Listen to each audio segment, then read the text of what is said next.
Cloud9 podcast, season 4, episode 9. And Cloud9 is going to the LCS 2022 Summer Split Championship. Woo! Cloud9 makes it to the finals. And this is their first summer finals since 2019 when they had Niski and Svenskeren and Blabber when Svenskeren was the MVP of that split. So, yeah, they've actually went from not winning a title for like 5 years to winning one in 2020, one in 2021, now in 2022. Let's see if that can happen, because I think no matter who they face, it's going to be most likely a 3-1 or a 3-0. Like, looking at the playoffs right now and how everything played out, I think it's Cloud9's time to win. I think potentially 100 Thieves can almost bring them to 5 games, but I just don't know. It's not like I've lost faith in Evil Geniuses. I haven't, but looking at how they've been playing against Team Liquid and TSM, I'm like, oh god, this was looking really ropey. Like if Inspired and Vulcan weren't popping off on champions like Rakan and Bard and fucking Wukong and Hecarim, it's looking pretty bad for them, because Danny was doing his best to pretty much run it down for them, actually. But join here with someone who I've talked to just yesterday, actually, Mr. Bjergstacks, Bjergstacks. Yes, sir. All right, so when did you start watching League of Legends or playing League in general? What season did you start? It was like 2013. My stepbrother, I was all the way in Florida, just randomly walked into his room. He was playing this old World of Warcraft, or like Warcraft 3 Frozen Throne type looking game. He introduced me to League of Legends. I believe that was like season 1 or 2 or 3. And I only had like a glimpse into it. And then, I ended up moving away from him. So I came to like New Jersey, whole different life change. I ended up coming back into, finding out about League of Legends through like the World Championship. And I got into it like heavily in 2015. And I've been basically watching it ever since then.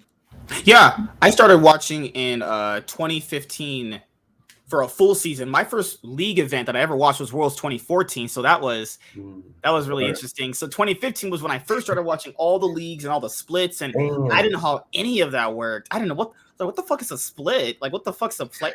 Like, I come from I have a traditional sports background to a certain extent, but like this was just so different. I was like, that's fun. And also, this is back when I used to watch Oceania too, but I stopped watching that years ago. So I just stuck with the major 4 right there. So I've watched League all the great moments from like the past 8 years, actually. Because from 2014 all the way up until where we're at now, there's been a lot of great moments. Like, I can't tell people the actual amount of hype that went into some of these events. Like, I think now when it comes to like the international events or even just the competitive leagues themselves, the hype is not as big as it used to be. Now that probably is because like after a certain periods of time, things just kind of die down. Like, hype is just not at peak levels, because people think like peak levels are supposed to be all the time. It's like, no, that's not how that works though. If there's a big rivalry, sure, like now you have your 100 Thieves versus Team Liquid rivalry. That's going to be probably the next biggest rivalry for the LCS. But back literally just a year ago was Cloud9 versus TSM. Like, Cloud9 versus TSM was the Lakers versus Celtics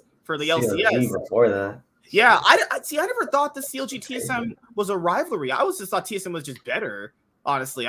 Was that really a rivalry? Because TSM just beat the shit out of them usually. It's double lift, and they're the 2 best people. So they went head to head. It was always a spectacle to see. So I'll ask you, because you've been watching for a long time. Primarily just the LCS, right? Yeah, some of the LEC too. I was an Expeke fan, so I was like a TF1 trick for. Okay. What do you think about the broadcast, actually? As of right now?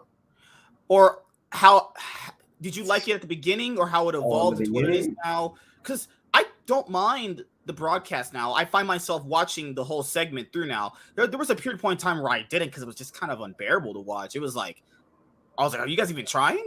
I was like, what the hell is this? Nah, like in the beginning, I thought it was like very fascinating.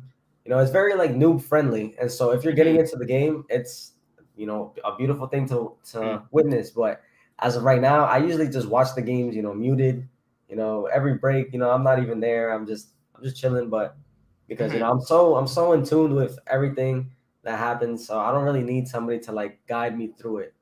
Okay. So that's what my friend does too. He puts the stream on mute and just sees the game play out. So you don't hear the casters when they say anything, right? No? What happened? What happened to the casters? What they do to you? Nah, they didn't do anything. I just, just put some music on, and because I kind of like to, theorize my own thinking of like what's going on here, and so I just, I just make up, I like basically cast in my own head and just watch the games. Okay, that's an interesting way. I didn't think of it that way actually. So the recent performances of the teams, we're going to be talking about those in just a minute, guys, because holy shit. Oh my God. There's so many teams to talk about. So, who do we start with? We'll save the best for last. So we'll start with CLG, actually. Okay. Yeah. CLG, do you think they actually improved this year? Hell yeah. Compared to last, yeah, because they were finishing bottom 4 consistently. Yeah. Like their highest placing in these last past like 4 splits outside of like the 2019 summer split with Ruin, they're finishing 9th and 10th. Their standards were that they was just down bad. Let's just be their motherfuckers were down bad. That was not looking good. Yeah. It was good though. Like then they come into this year with Jenkins and Contracts is essentially kind of sprinting it in every single game, Then in summer, they bring in Dokla, and they actually look pretty exciting. I was sitting there going like, okay, they've kind of bounced back. I think teams like CLG, Dig, IMT, Golden Guardians, they should just do what CLG's been doing. I've been saying this for a while. Why not just build up the talent that no one's willing to take on? Then if the talent works out for you, then you have a good player, or you can simply just sell them to the best teams. It's literally a win-win. You get the player for cheap. The player can ask for a lot of money even if they have an agent. How is someone like Luger going to ask for a lot of money when he's not done anything? It's literally the most beneficial thing the league could do. That's just me personally. What do you think, man? With these new up-and-coming talents, and there are a whole bunch of people like even Solo who didn't have a team for a long time, who's a known commodity that's always going to like bring a good player to the team. They should definitely at least invest some time into them. There are clear, if you go, VOD review the games, there are clear ways to see if this person is good or bad, or if this person will work for the team. And obviously Dokla, like Palafox, the whole team ended up working together, and that was a great experiment into, what should be coming in the future for the LCS. Yeah, because going into next year, because people would say like, wouldn't you want to like run the roster back? I would probably do that. I don't think there's any reason they should kick any of the players. I don't think there's a reason why they should make a sub situation, because people brought up the fact that Dokla wasn't playing that well in playoffs, but I thought he was pretty much giving me the performance that he always gave. He gave me these performances in Optic in 2019. These were a little bit better, right? He's kind of always had these issues, though, but he had some good carry performances. I wouldn't just write him off because they literally just brought him back. True. He went through all the Proving Ground system, the academy, and all that other stuff. I think you simply just use him again. Now, after the spring split after lock-in and the spring split of next year, during that little mini break between MSI and going to summer, if you don't want to use him then, I think it's fair. But I think cutting him right now, you can make an argument for it, but I don't think it makes any sense. I think you just keeping the players together. Because I think Contracts and Dokla just didn't have good synergy. And I think that's what really made it not work. Contracts played well off the bot lane. Contracts played well off Palafox. Contracts really wasn't ganking for Dokla. He didn't really give him any pressure. Dokla was pretty much just on an island on his own and won a few of the matches, actually. I think he just got over-aggressive at so many periods in time. Yeah, and solo lost the game. Because I don't understand why players like Dokla who don't get ganks, they don't understand, wait, I'm not getting any ganks, so you have to time when you're going to play aggressive like that. That's how I see it. But what do you think, man? Well, if you heard about the new Champions Queue thing that they're doing for Worlds, I did hear about that. Yeah, like that they're opening it up for every Worlds team that's going to play. Oh Lord! So that's going to be insane practice.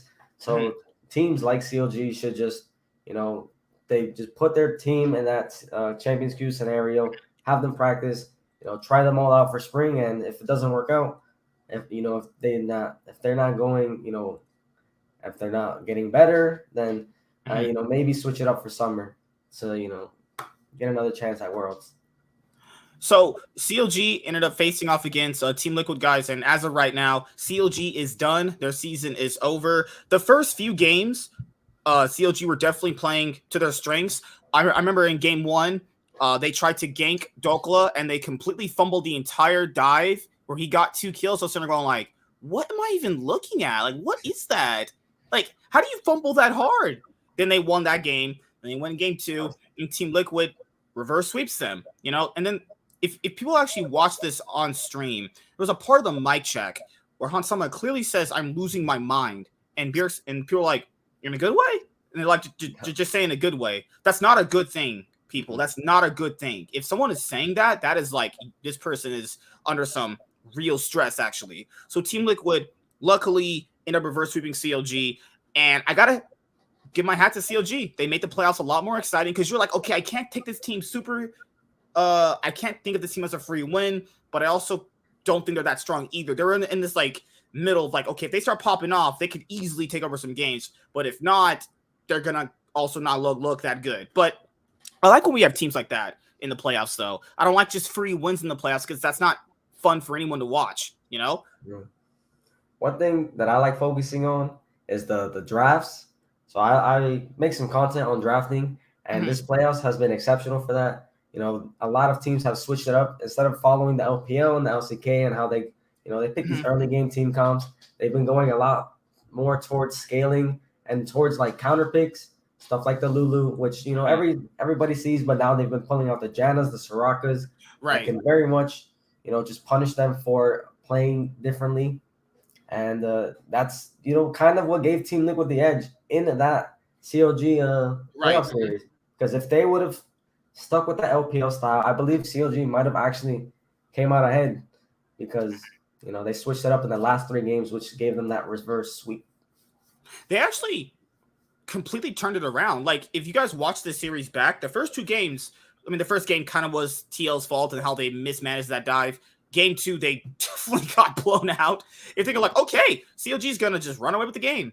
Game 3, 4, and 5, and this is why I always tell people, dude, playoffs is where you get to like quote unquote real League of Legends, because at a certain point, teams like CLG always kind of have this like capping point. You're like, okay, when the team with the better players actually plays to their level, there's just kind of no way you can win, Like, that's just kind of how I've always seen it, because I always just think to myself, okay, you're a team with conceptually thinking state like worse players than this team. So if you're winning right now, what happens when the better team with the better players gets their shit together and starts winning? That's not gonna look good for you. Because by that logic, you have the worst players in theory. So even if you got your shit together, they got their shit together, it won't matter for what you can do. They have the better players. They're always going to be able to be much more better than you at most things. Even like your style, they can just beat you at your style because they just have the better players. And you think to yourself, did Team Liquid play up to their standards even just through not just this series, from the last one as well? Because they played 1, 2, 3, 4 best of 5s. They won 2 and they lost 2, but they lost the really crucial one that pushes them towards going to Worlds actually. True. Yeah, they were looking shaky versus Fly. That series was way closer than it should have been. Right. People said it was a stumble. I was like, no, that game, Fly's just trash. They don't know how to play the game correctly in order to put themselves in. Or they had advantages versus Team Liquid, and that is not something that you want to see when you see FlyQuest right now. They're not FlyQuest with Power of Evil or with that whole 100 Thieves roster from a few years ago that went to like semifinals and Worlds or something like that, or quarters. But yeah, then they go versus 100 Thieves, and it was a battle, but I think it was more like 100 Thieves losing than it was Team Liquid winning. And then they get dropped down to CLG, and they get a lucky break, right? CLG just mental booms, and the Team Liquid come ahead, and then they go against EG. Yeah, because people forget in CLG's last game against Team Liquid, the coaching staff is like, okay, game 5, our season's gonna be over. What do I give my players? You give Dokla, Yone, and you give Palafox, Akali, 2 champions that they performed very well on during the split. They won quite a few games on their pocket picks, which is good. You need to have that little bit of extra, sauce in the draft, actually. Having those little extra picks that give you that little bit of edge. But, guys, it doesn't matter because they're just not as good as the other players, though. And also, I think a big difference maker for Team Liquid in the playoffs, even throughout their losses, has been Santorin. I think Santorin was a big help for them. And I think going into the offseason, I don't think they should get rid of him, actually. There's no reason to. It's like one of your best players after looking at what happened. But yeah, CLG ended up losing to Team Liquid. Game 5 wasn't close at all. Games 3, 4, and 5 are not close at all. It almost felt like Team Liquid simply felt like a different team. Like they didn't kind of figure out what they wanted to do. And that's kind of always been the story for Team Liquid this year. Is like, what were they really trying to do in terms of play style? What were they really trying to do in terms of like early game macro? Like, I'm trying to think to myself, like, what really was their end goal in losing some of these games or even winning some of them? Because it felt like some of the picks that they picked, they aren't really trying to advance the early game any further. They played well up against teams that they knew they could probably beat, but then they just went pretty much even or below teams that they were probably matched up evenly with. I always thought going into the season that 100 Thieves was just better than them anyway, given the player, strength and overall like how I like to see the game played. That's just me. But what do you think, man? I think we should definitely be seeing a lot more scaling in these games. Like there are so many champions that have not been touched, like Sona. There are so many counter picks that just don't come out right. We haven't seen Darius. Everybody knows this champion's a monster in solo queue.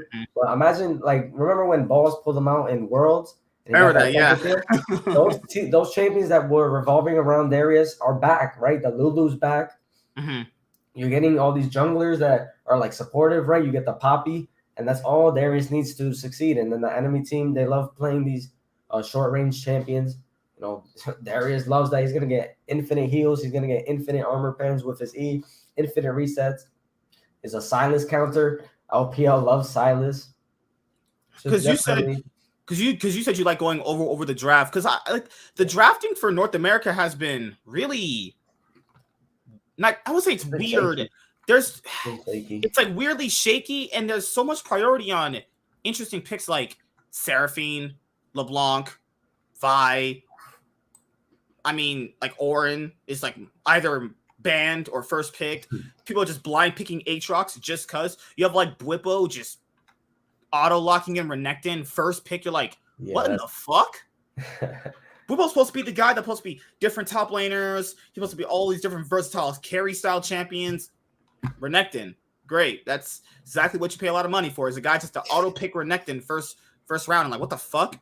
Word. Then Hansama resorted at a certain point. Hansama's brain must have fried itself from either not eating out, probably not getting any girls, or I don't know what the fuck he was going through. He only auto locked in Jinx at a certain point. Team Liquid throughout the playoffs, toward when they kind of felt, because to me, it just kind of felt like they kind of knew potentially there was a good chance they wouldn't have made Worlds. Literally, guys, watching these games, auto picking Jinx, Lulu, Jinx insert support there, Jinx Lulu, Jinx Seraphine, whatever, because they realized to themselves, I have to just play through bot lane. Because we were coming into the summer split, Team Liquid also themselves were like, yeah, we're going to be playing through our bot lane. That pretty much verbatim means Bjergsen and Bwipo playstyles don't synergize very well. They don't know who to play through. We'll just auto play through the bot lane. That's pretty much what that means. And we saw that throughout the split, throughout the playoffs, actually. Like, even when picking Jinx was an advantageous disadvantage to them, they still picked it. Because they're like, this is our only way. Then enemy team doesn't even ban it. Like, why isn't CLG banning this? Why isn't CLG banning this? CLG were definitely winning against them pretty convincingly when they took him off the Jinx pick. I don't get why teams do that. Like, if you know players like Bjergsen, players like Hans Sommer are going to pick champions like, guys, Bjergsen's still picking Zillion and fucking God.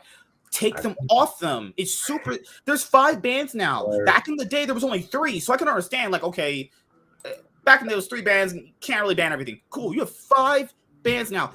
If you know that Bjergsen's going to play Zillion, if you know that Hansama can only play Jinx right now to carry this team, if you take them off, you are going to get a better shot at beating them. But they're like, you know what? Maybe we could probably let them have it and it'll go well. It's not how that works for people. And I'll explain it to you guys who are watching. The reason why you don't let one of the champions go is because that enemy team knows I'm going to do everything in my power to make sure that guy gets to the early game, that guy gets all the resources. So Team Liquid knows I give Hansama Jinx, I give Bjergsen Zillion. We're going to play through this. CLG knows that too. It's not. Let's not pretend here. They know this shit too. They know that is their win condition. So either you take that away or you yourself pick champions that are direct counters to that. But they don't. they went with champions like Akali, champions like Yone. It's like, I don't know what Yone and Akali are going to be doing if Jinx is, I don't know. Yeah. At game 5, Hansama had 3 items when Luger had like barely almost finishing his second. The bot lane difference was insane. When Hansama was actually performing very well, it looked very good. But when you see that with these rogue rookie players that come on stage, is like when it's the big moment to really get yourself further in the season, to keep your season alive, they don't really come alive, you know? And it happens when you have playoff series like this. This was the playoffs in here going like, how do you mess this up? How in the world do you mess this up? What in the fuck? Already, L, stop. Don't. Why are you going further? Stop. Goodbye. You are trash. L. What in the world? You died at Aatrox twice like that? Yeah, it's over. It's over. Yes, Jax does scale with the game, but you're not going to be doing any scaling when your fucking enemy top laner has 2 kills, double buffs, and can also one-shot you pretty much in the early game. People factoring Aatrox is really strong right now. Yeah, Aatrox is he lands chains and 2 of his Q combo, you're done. You're chunked out. You can't duel against him, you know? What do you think, man? If you look at Team Liquid's team comp this game, like that's extremely favorable for Aatrox, especially with a Yuumi on top. Now with a Galio, how are you going to be able to burst him before he gets to, drain poke you when everybody's supposed to be in his face, giving him that easy access to his abilities? The only one that has any type of, range against him is the Seraphine. But he has the Yuumi on top of him, and there's not really any consistent DPS either in this game for him to, be taken down. And then he has a lead. Yeah, it's pretty much GG. Like, you only have one disengage for Aatrox, which is just the Nautilus ult. That's it. You just point and click. But if you do that on Aatrox, okay, that's your only disengage for Aatrox, actually. So they're thinking to themselves, okay, Jax can get to the laning phase with Aatrox. We'll have our Vi come up there and give him some pressure. You get Jax to the laning phase. Aatrox won't be able to outduel him later on in the game, or he'll pretty much just go even, right? That didn't happen because the junglers, because they went up there and tried to dive him, and that failed. That's not what you need at all. Oh, Lord. And they're like, you know what? Let's just try this again. And yeah, because that clearly didn't work the first time. And he simply just got almost blew his flash. Can't do anything. Like, all of right here is super beneficial to CLG. They shut him down, but that doesn't matter. They wasted time up there. Santorin blows his flash.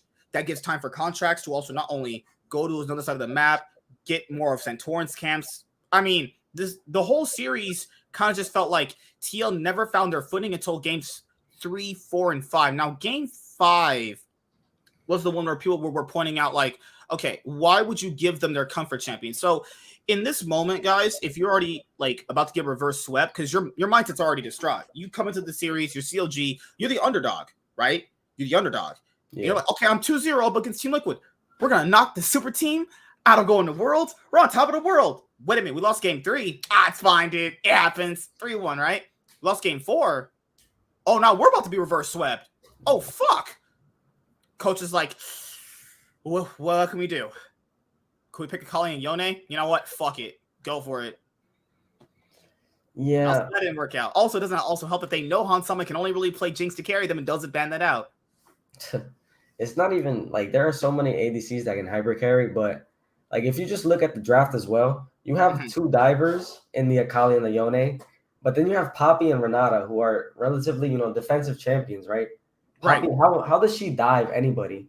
She just can't. She's not that champion that you want to help a Yone and Akali dive this Jinx.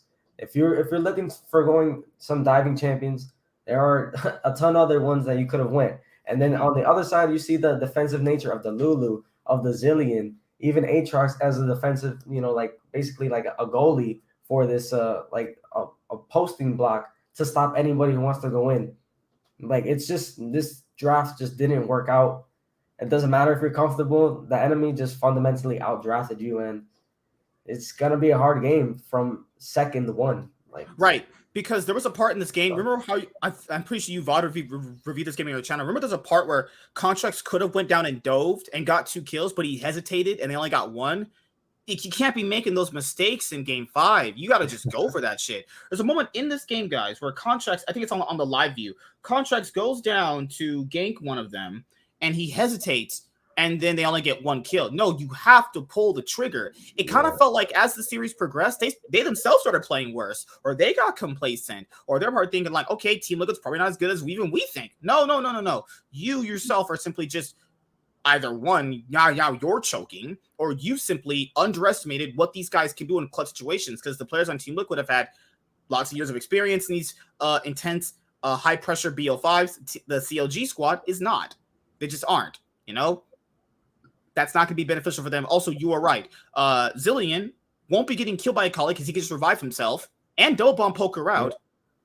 Also, you have Sejuani defending him. You also have Lulu who can polymorph Akali. So, yeah, you gave them comfort, but how much did it cost you? Thanos? Everything. I just don't know what happened to them. Do you think nerves just got to them as the series has progressed? Most likely, right? If you're defaulting to going for comfort, it has to be nervousness, right? You're not thinking straight. You're saying this is what we believe has to come out in order for us to win. But you have to think like every second. In draft is a chess game, and then even inside the actual match is another chess game, right? Right. So. Also, Yone getting kited by Zillion bombs, Jinx rockets, Lulu polymorph. Like, the Yone pick could have worked because contracts did gank for him. The problem here is Santorin was like, okay, I know you're trying to play through Yone this game. I'm going to counter that. The problem here is Yone is not going to be good unless he's ahead. Yone would have to be like 5 kills ahead with a first item, almost second item done to really be ahead of Aatrox to the extent that they wanted. Aatrox is just naturally good because he just has a ton of damage in his kit. And the other item he builds, Eclipse, right? Yeah. Yeah, so he's not just naturally a stronger of a champion. And it's also more beneficial for Aatrox later on as the game goes on when you have a Lulu that can speed you up, a Zillion that can speed you up, a Zillion that can revive you with your own ultimate. CLG, you just got checkmated, as Berg Stacks. He said, you got checkmated. I think you should do that. You gotta do that little pun. They got checkmated in draft. Bro. Yeah, that's actually pretty good. That's crazy. Oh, shit. So, yeah, CLG season is over. I did like what they did this summer split. Just run the roster back. I think the nerves just got to the players toward the very end. I would probably think about... I think Thinkart is a good head coach for them. The problem here is just don't give the players comfort in situations like that. I'd rather you be on the best champions possible than comfort, because when they got comfort, they just got outdrafted. It's like, what the fuck? So we'll go to the lower bracket first, then we'll talk about the 100 Thieves EG match. So the other one was TSM versus EG. This was, what the fuck was this? I don't know what the fuck I was watching. This looked like shit. This whole best of 5 looked like shit. EG did not look good. People think EG looked like pulled. No, you had Inspired and Vulcan. That pulled you out. That is your X factor. In the TL series, later on, Vulcan pulled out the Rakan and the Bar, and that really, really helped them out. But if you guys watch these games back against TSM very closely, and the next series we'll talk about, which is Team Liquid versus EG, there's a good chance EG doesn't even make it past TSM. That's so crazy, right? Right, like EG, the spring split champions, the one with the NA talent, just fumbling this hard. Maybe it was because of the whole Danny just being mentally burnt out or having those mental issues that they talked about. Impact to me, dude, it's hard to rank Impact this split. I think it was just invisible. He wasn't horrible, he wasn't bad, he wasn't good, he wasn't great, he was just kind of invisible. Like, he was just there. He was just there. Like, in playoffs, people said he did kind of come more clutch. Kinda. I don't know what people would consider more clutch, though. Him playing champions we know he's good at. Like, oh, well, he was clutch on Gangplank. Well, we know that. That's not anything new. Like, people try to tell you something new as if, like, that's a good thing. It's like, no, I know he's good on Gangplank. I know if you give him a chance to scale up in the game, he's going to potentially, one-shot them all, which he did against Team Liquid in that Game 4. But this series, when he was just kind of on Aatrox, I was like, he's just not that great on carry champions. He's all right at them, but he's not a player you give these carry champions to. I think it was just better overall if he just was on champions like Orin, champions, even like, I'll take even Maokai for him, actually. Sion. I'll take Maokai. I'll take Sion. I would even give him Yorick if you really wanted to. He has played Yorick, but yeah, we Or should Darius, definitely. like you said, either you're gonna go fully balls deep into him with full damage, or you just opt into this guy playing tanks. That's what they should do. Because Put him on he can get Malphite. champion. Yeah, go. Sorry. Put him on Malphite. You know Malphite? You're Just press R. Yep. Press Alt to win. Also, that's Also, it. Malphite would work with this team if you just I'm like get to a 0 and die up. That would work actually. What did you think about EG in this TSM series specifically when you were reviewing the games? I mean, TSM tried their hardest to throw every single game. But draft is just crazy. Like you can see, TSM is just a worse team all around. Every player is just a little, at least a little bit up to a lot worse than their counterparts from EG. Right. And the draft just it made up for everything. Yeah. And it made this series way closer than it should have been. Tactical was doing his best to, I don't know, be homeless next split. Like that was his goal. Like the way Tactical was playing, I was like, you're gonna take out Instinct over Tactical. So as you guys know from last time we talked about the LCS, they took out Instinct for Tactical. Now Instinct won his game against FlyQuest, so I could understand if you take Instinct out over Tactical if he lost that game. It's like, okay, the pressure's getting to him in playoffs.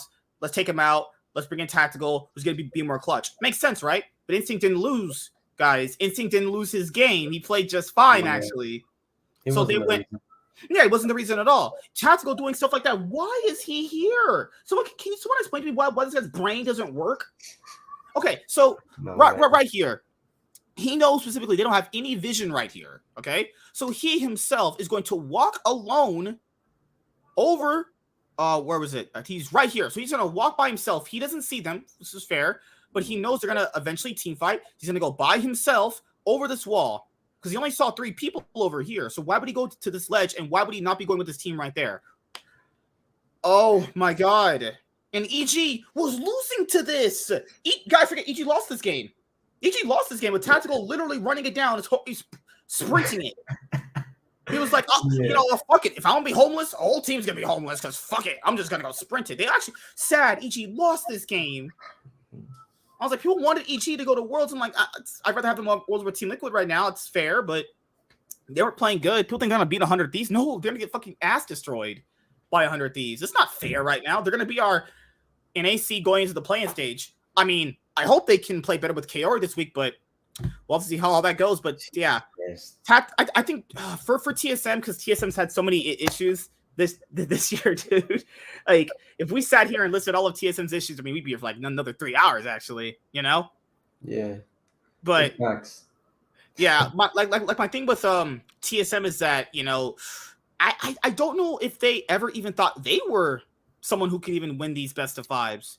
They looked really shaky against FlyQuest. They looked really somewhat better improved here, but they never took charge to win the series. There's a point in this series, guys, they could have just took charge and won.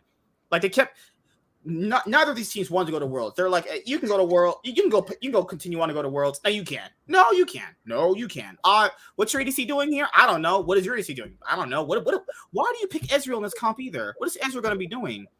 I think Ezreal is actually their strongest champion in that team comp. He's the only one that has the actual range to fight against the Zir. He's the only one who can follow up on an RE charm aside from that Rakan if he decides to, get a flash engage. But that's very hard when there's a Janna on the other side when she presses one button and you go the other way, right? You get booted away. So Ezreal's probably he is the best champion versus everything. But then you're asking, why are you picking, Tronlo? Why are you picking Aatrox? Why are you picking Rakan? Ari's okay, but there are other champions that could also fit in this type of long range comp. But it's just these other champions made it harder. TSM tried their best to lose the games, but draft diff, player just Mabel's pulling through. Tactical doesn't int all the time, but he ints at the correct times for them to lose the game. Solo's a rock. He's gonna get on his Ornn, his Scions, his whatever. He's always gonna be good. Spica's he's another inter as well, right? He had a bad. Even from the FlyQuest series, he had a 0-10 Vi game. You remember that 0-10? I thought I was playing jungle on the stage. You can put me on the stage. I hope I do better than that, right? Yeah. And people were like, "Oh my good," because we'll talk about this later. Because they let Spica go. Obviously, they announced that. People were like, "Give this man the money." It's like, what? This man played like shit. Like in the playoffs, he had a few carry games. That's great. That's cool. He had a few carry games, and he looked okay in the summer. Him and Santorin were about even for the summer. I think Santorin just played better in the playoffs. Spica didn't look good in the playoffs at all, guys. I wouldn't make, to me personally, kind of makes sense they don't keep him. He didn't really play that good, honestly. Why do you keep him though? I mean, I'd say it's kind of hard, right? He's had like how many different rosters since since joining TSM? Several, yeah. Like, so he was with the Beer Double Iteration. He was with the Power of Evil Sword Art one. He was with this one. Well, this one and the other one from Spring, actually. Yeah. Like if he's such a coin flip jungler though. When he's on, he's really on, but when he's not on, it's like, where is the other strength though? Because I don't think any of the TSM team members have any synergy. Like Chime doesn't have good synergy with Spica. Maple and Spica have like the best synergy, but they don't really play around each other too much. Tactical, well, he doesn't really have a brain, so we can't really play around a guy that has no brain. Oh, I forgot. When we were watching this series live, they had a 2-hour pause. Yeah, this was a 2-hour pause. Holy shit! A 2-hour fucking pause, man. Like, what is that? That sucks. I don't know why that's happening, but it's just terrible that happens to these players. Just it messes up the flow. It messes up everything. It's tragic. But all right, now toward the game 5, which is the game everyone probably wants us to talk about. Game 5, TSM were a little bit ahead actually. It was literally up to Jojo Pion stealing the dragon to get them their victory. I think Inspired and Vulcan were definitely great pillars for them in the series. What do you think about Danny's performance throughout this series and the other one too? This series, I mean, when he's on a carry champion, it's good luck. When he's on Seraphine, it's just hopefully he can hit his abilities. But all you have to do is press W and let your team, let your Aatrox, let your top laner, let your mid laners, just go in, and he did okay, and that's all you can ask for, right? That's all you need, especially when you're just the better players. There's not much to say. He was there and he tried his best. Yeah, I remember Danny and Vulcan ended up dying before this. Ari they get the Baron actually. And you're like, okay, it's TSM's chance to potentially now win the series. Game 5, they have Baron. They managed to take off the Seraphine and Tom Kinch bot lane. They get the turret. You're sitting there going like, okay, there's kind of no way TSM just throw this, right? I mean, the way the games have been looking, there's always a chance, man. Yeah, that's the thing though. Is I'm gonna be honest here. The playoffs, ever since they started, have been really, really interesting. Yeah, most series have been going to 5 games. A lot of the series have been really close, actually. Now, the only series I think that was actually primarily bad was FlyQuest versus Team Liquid. Actually, I think that was probably the worst series of all the series we played so far. Maybe the Golden Guardians was the CLG series. That was also pretty fucking ropey. But then because EG's strength this year has been their team fighting. Their team fighting has been one of their strengths. And since they have better team fighting than TSM, that's going to come up as a really nice aspect that they can have in their back pocket to outplay them. Because in TSM's draft right here, this comp, it's not just if that they're ahead, they're gonna get it. They're actually gonna win. It's more like Xin Zhao can't really do anything later on as the game progresses. Trundle's gonna be a much more better, useful champion because TSM's all ending on, okay, we have a nice duelist jungler, we have a nice roaming mid laner, we have a safe bot lane for Tactical not to lose his brain, and we have our Orin who can help us buff our stats in team fight. That's all good if that works out for you, but that's not gonna work. Swain, Burst, just pretty much take out Ari by himself. Tom Kinch can also save Swain, so he can also have chances to do that. Throw his W and E consistently to cause damage around them. Trundle is also gonna, ult Orin. He's gonna take all of his stats from him. Then you also have Seraphine to kite them out. Aatrox will also be much better in the side lanes other than Orin. So that's just me. That's just how I see it. Well, what about you, man? You look at TSM's team comp, who's gonna burst the Swain? Who's gonna burst the Swain? Who? The Orin.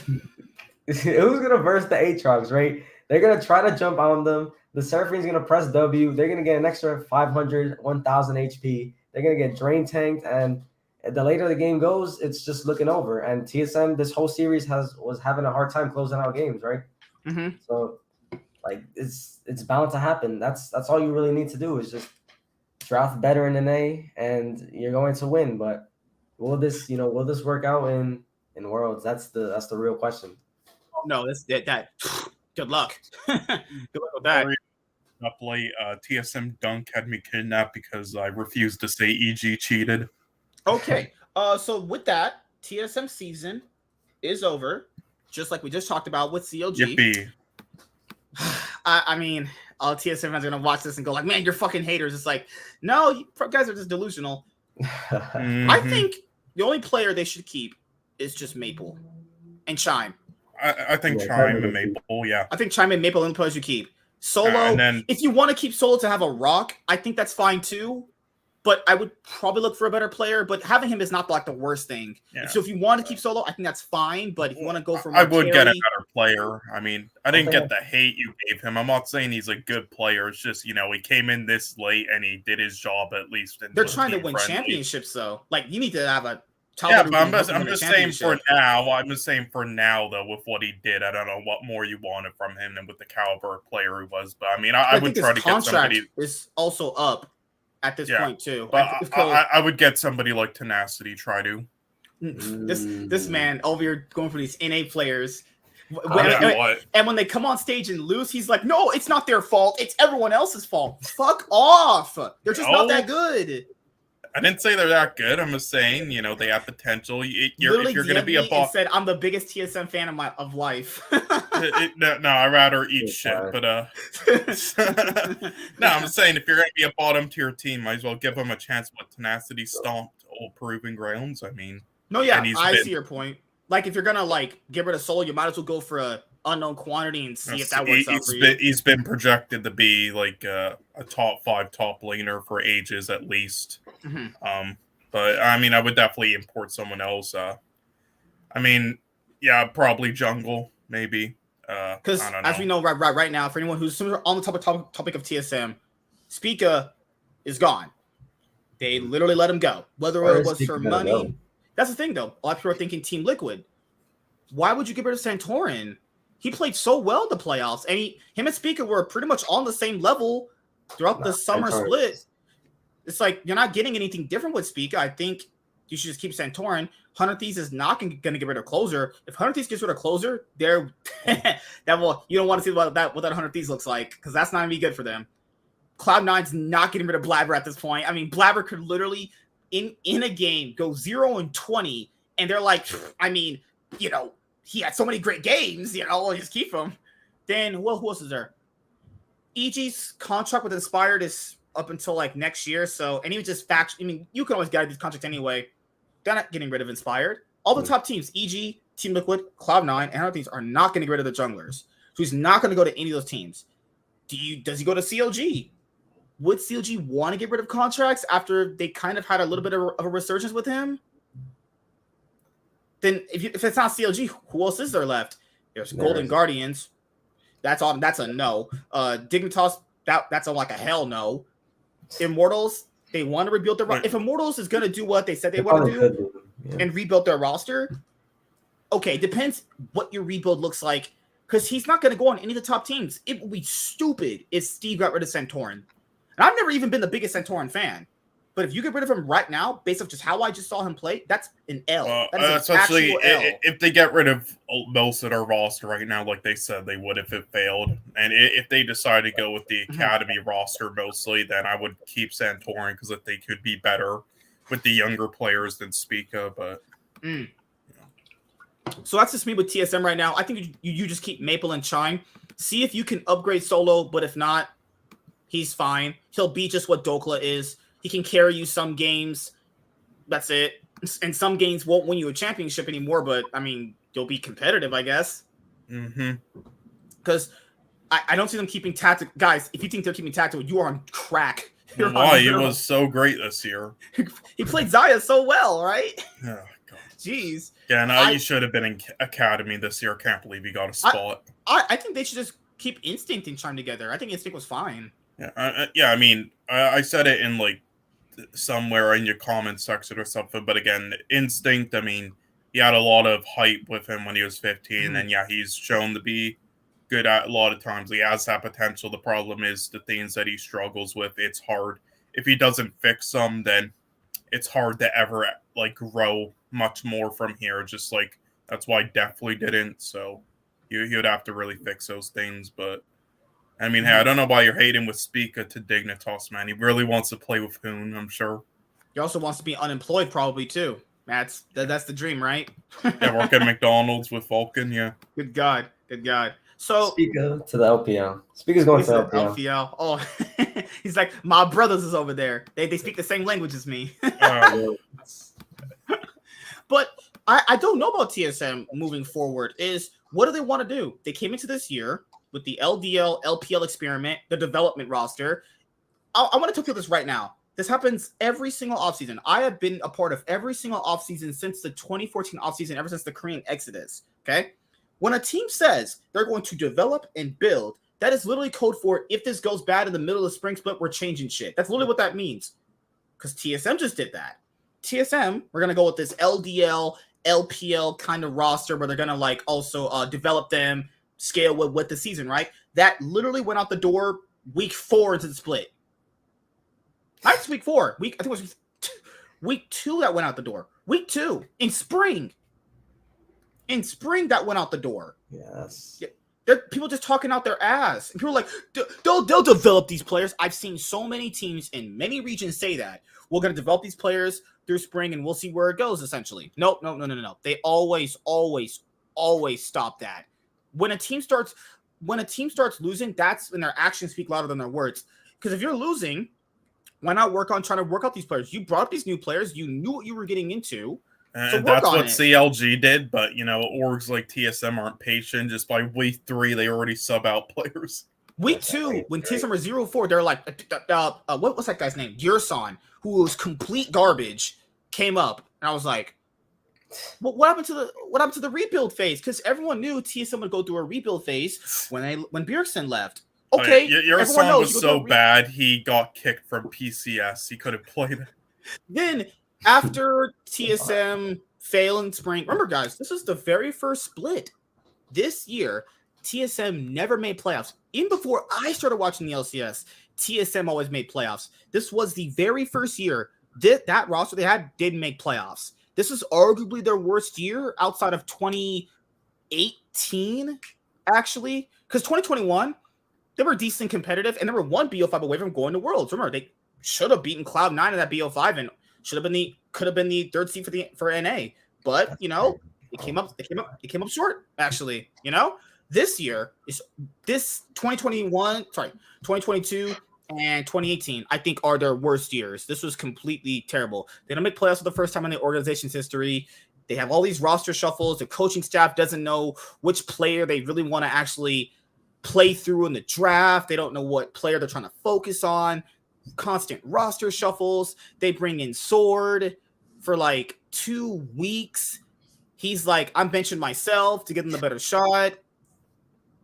They bring in Mia from the Mexico League, the LLA or some shit like that.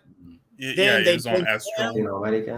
Yeah, they bench him 2 weeks in. Then they bring up Chime. You're sitting there going like, my brain is, what are you doing? Yes. Right. Then they had a roster that now, if they had started the year with that roster of Solo, Chime, and I think that'd be like a 6th, 7th place roster. I don't think they're anything above 7-6 anyway, even if they had this roster just starting it out. But it might have looked better for them if they had a consistent roster. Yes. That's just me.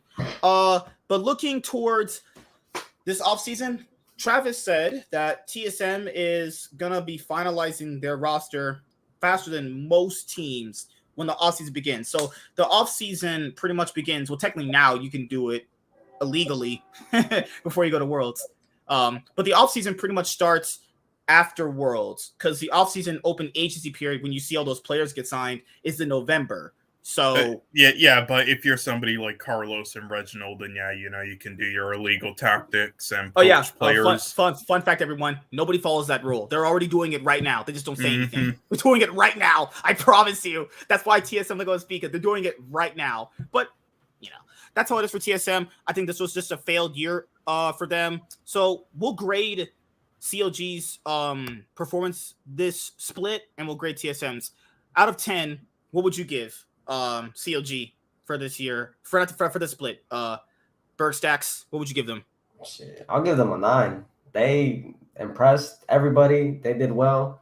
Obviously not well enough, but it's only looking up from here. Just keep it together and go forward. Yeah, I agree. I was going to give them a 9 too. They did exactly everything I wanted to. Build up players that potentially can be your star players and or get sold to other teams and can make you money. I think that's good. True. Either you're going to get these players and they're popping out for you, or they're going to go to another org. That's exactly what these teams should be doing. CLG, Golden Guardians, Dig, and IMT should always be doing this. They're not winning. They're not going to go to Worlds. They're not competing for a championship. Let's be honest. They compete for shit. So what can you do? Might as well bring up new players. I mean, Golden Guardians could have, but they decided to just sell. It's like, why waste your money on high value imports when you could just spend cheap on NA players that you don't have to pay a lot of money for? And if they're actually some diamonds in the rough or diamonds in the road, like people keep saying there are in NA, you take a chance on them. You're not going to Worlds anyway. You're not going to MSI. Guys, Dignitas will never even sniff a finals. Sniff a finals. They won't even get to a third. We have third place matches before you get to the finals now. The third place matches count now. Dignitas won't even get to a third place match. Okay, guys? They're not going anywhere. They're going to always be in the lower bracket, get knocked out in the first round. I'd rather you do that with your head held up high with NA players at least. Why are you wasting an import? There's no reason to. Or you're going to use an import slot, get an import slot of a player that's also just maybe a guy that can potentially have some future. Why get an import that's a known quantity, fail with him, then you lose him anyway? It's like more teams needed to do what they did with Berserker and Kaori, I think. But yeah. All right, Sean, what would you give CLG for this summer split? Yeah, well, I mean a 9. Yeah, Stream was shaky, because Contract was still in his intern phase, and they had dog shit Jenkins, which was the one player I just was like, no, they should not have gotten even back then, but. They ended up being exactly what I thought in summer, and I'm not gonna say like they choked any games really against Team. I think all 5 of the games against Team Liquid in that series were confidently won by the teams, but I do think the what? No, keep going. What? They're doing crack. Well, you don't think so? Well, you think? Man, people smoke crack, and you shouldn't do that. What? I'm not saying they played well. Like they played like utter shit from games 3 through 5.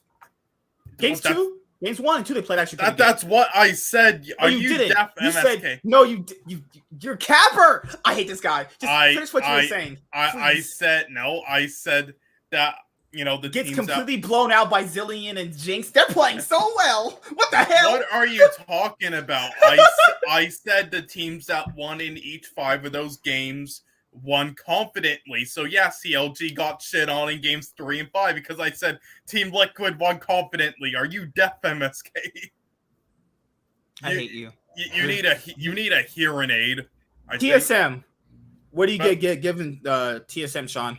5 out of 10 because I mean that's exactly what their goal was anyway, just to try to do some upsets like that. And I mean if they listened to me the whole fucking time, those incels on Reddit and Discord and got Chime, then they would have been in a much better position a while ago.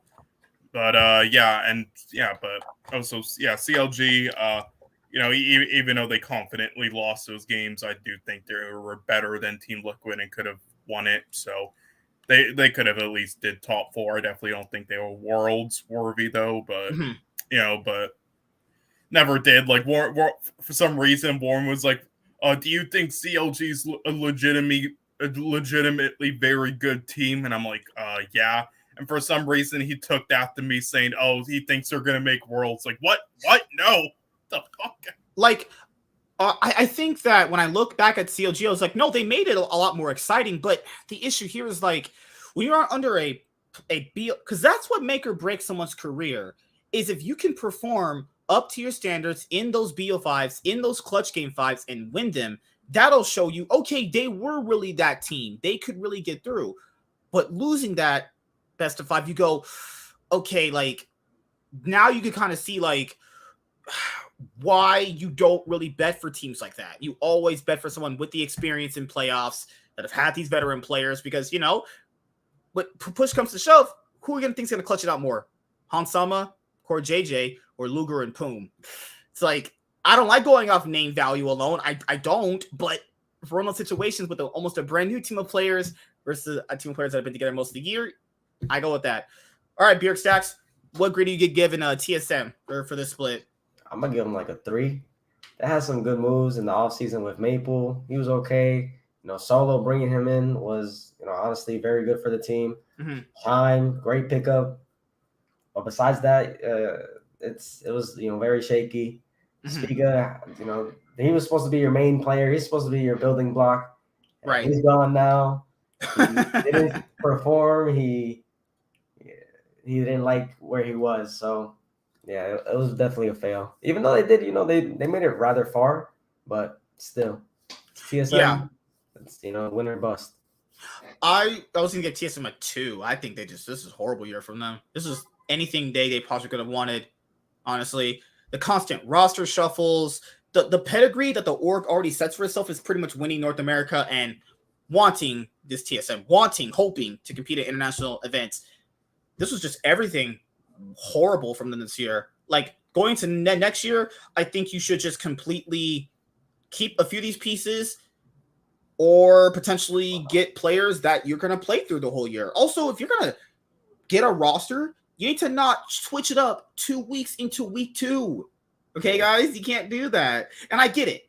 There's scrims these teams play, so there's more games that they play with the roster than we'll see. That's fine. But scrims are always not truly indicative about how a player can play on stage. That's just how that works, though. You know? You can't be like, I'm going to build these players up and then get rid of them in like week 2. It's like, that's not how that works. That's just so counterintuitive, you know? But that's how I feel about TSM. Hopefully we'll find out more of their roster moves. I think they should just keep Maple, Chime, keep them Solo. If you can get better, but if not, it's not the worst thing you can have. I mean, you could have Hoon. That's probably not what you want at all. You can always have Hoon. Hoon is the GOAT of NA. All right, this was the money match right here. Team Liquid versus Evil Geniuses, a spot to be the 3rd seed at North America for Worlds. There was a point in the series that Team Liquid really could have won.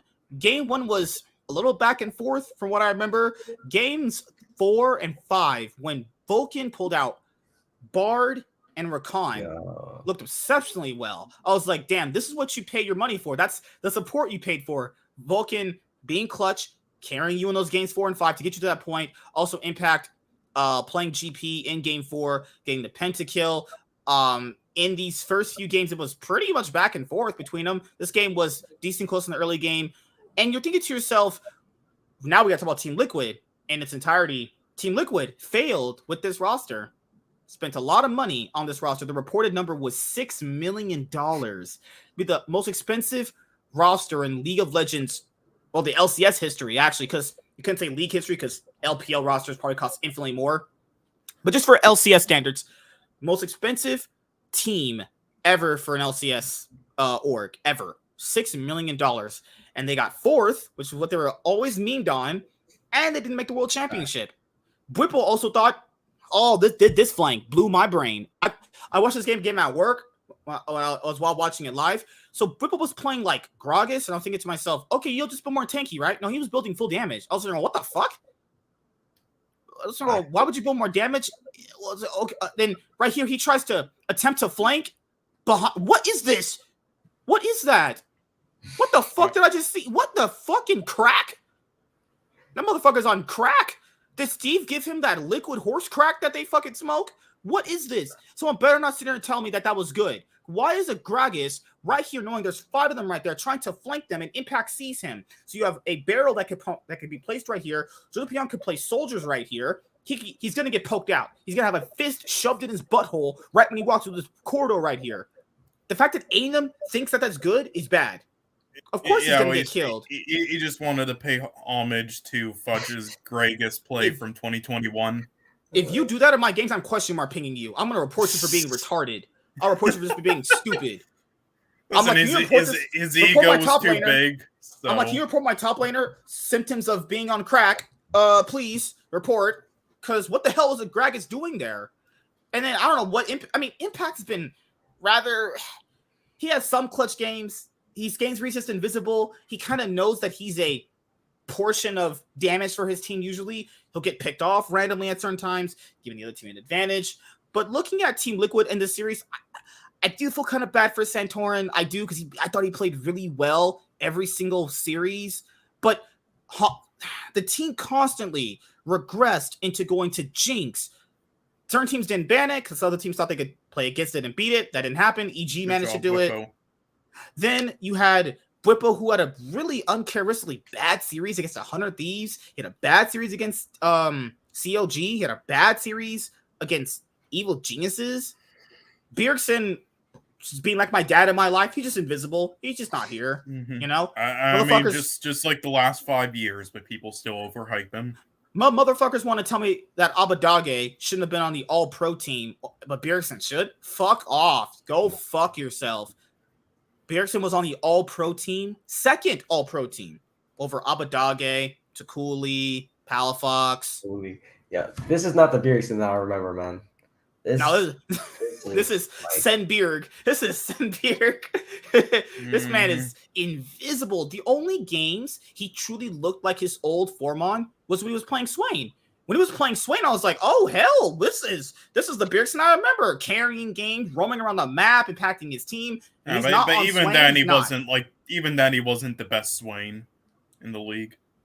So then when he was playing champions like Akali, champions like Galio, most of the champions, he just looked pretty darn average to best. And I'm thinking to myself, that's not the Bjergsen you pay for. Now, going into the offseason, does Team Liquid keep their roster together? Well, that's going to be a hell no, because it's Steve. And, he always switch something up if it means winning a title. That's going to happen.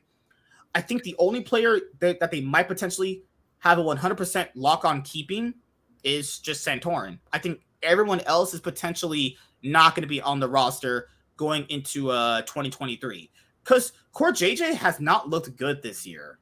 He just hasn't. I think that he just hasn't looked good. Like in spring, I think he was competing with other people to be top 3. You could make an argument for anybody else, but this split, no, he played bad. Hansama wasn't as good as most people thought he was going to be. Now, is this some sort of Bjergsen effect? Because when Santorin was on FlyQuest, other few FlyQuest rosters, he looked like a really good quality jungler. When he comes back to Bjergsen, it just looked like Bjergsen just such a negative on how some of these players actually play, Because when I get the feeling with looking at Jensen, Jojo Pion, looking at Palafox, looking at Abadage, when they're playing with their junglers, it looks like they're actually trying to win the game together. When I look at Bjergsen, just kind of feel like he's just content with just sitting there and doing nothing and just scaling. Guys, that would have not worked at Worlds. You would have got your ass handed to you. Bjergsen picked Zillion into BDD a few years ago. Yeah, he got fisted pretty hard. Whole fist, bad booty hole, gaped. That fits all up in that ass. Destroyed. You think you wanted that Bjergsen at Worlds? You can. If they gone to Worlds, they would have went 0-6. I promise you, they would have went 0-6. If they got a win, they'd probably been against like a Turkish or Brazilian team. That's cool. That'd be shit. They might not have even made it through play-ins.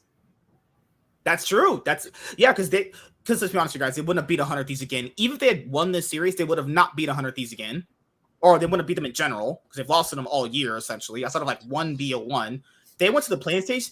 They're probably not making it out of the playing stage. I just don't see a world they do it. This was something just didn't click, and I'm not going to blame it on one person. That's just unfair. I'll blame it on Bjergsen. I blame Bjergsen. I blame Bjergsen all the time because everyone just overrates this guy. Holy, Bjergsen's cock is like when a porn star just chokes someone. It's just in that esophagus. That's not even in the throat. That's not even in your mouth. That's in the esophagus. Yeah, well, that's how you can tell if somebody's a fake, league esports fan. You just ask them who's the best LCS mid of all time. And if they say Bjergsen, get the rope. You're like, Yeah. It's definitely Jensen. That's Or is me. it, Blue Card Reginald. Oh, Lord. Oh Lord. But yeah, guys, TL season is over. EG throughout this best of 5, it was fun. It was fun to watch. A lot of hype. Danny did his best to pretty much throw the series because towards this game 5, let's analyze the game 5. So in game 5, Jojo Pion gets ahead on Silas early on. They give Danny misfortune. They give Vulcan Rakan because they realize Vulcan needs to be on a Vulcan needs to be on a playmaking support in order to actually get us wins. Because in game 4, they would have lost if Vulcan wasn't on bar. That was going to happen. Yeah. Now, in game 5, TL's like, okay, we bought Bjergsen.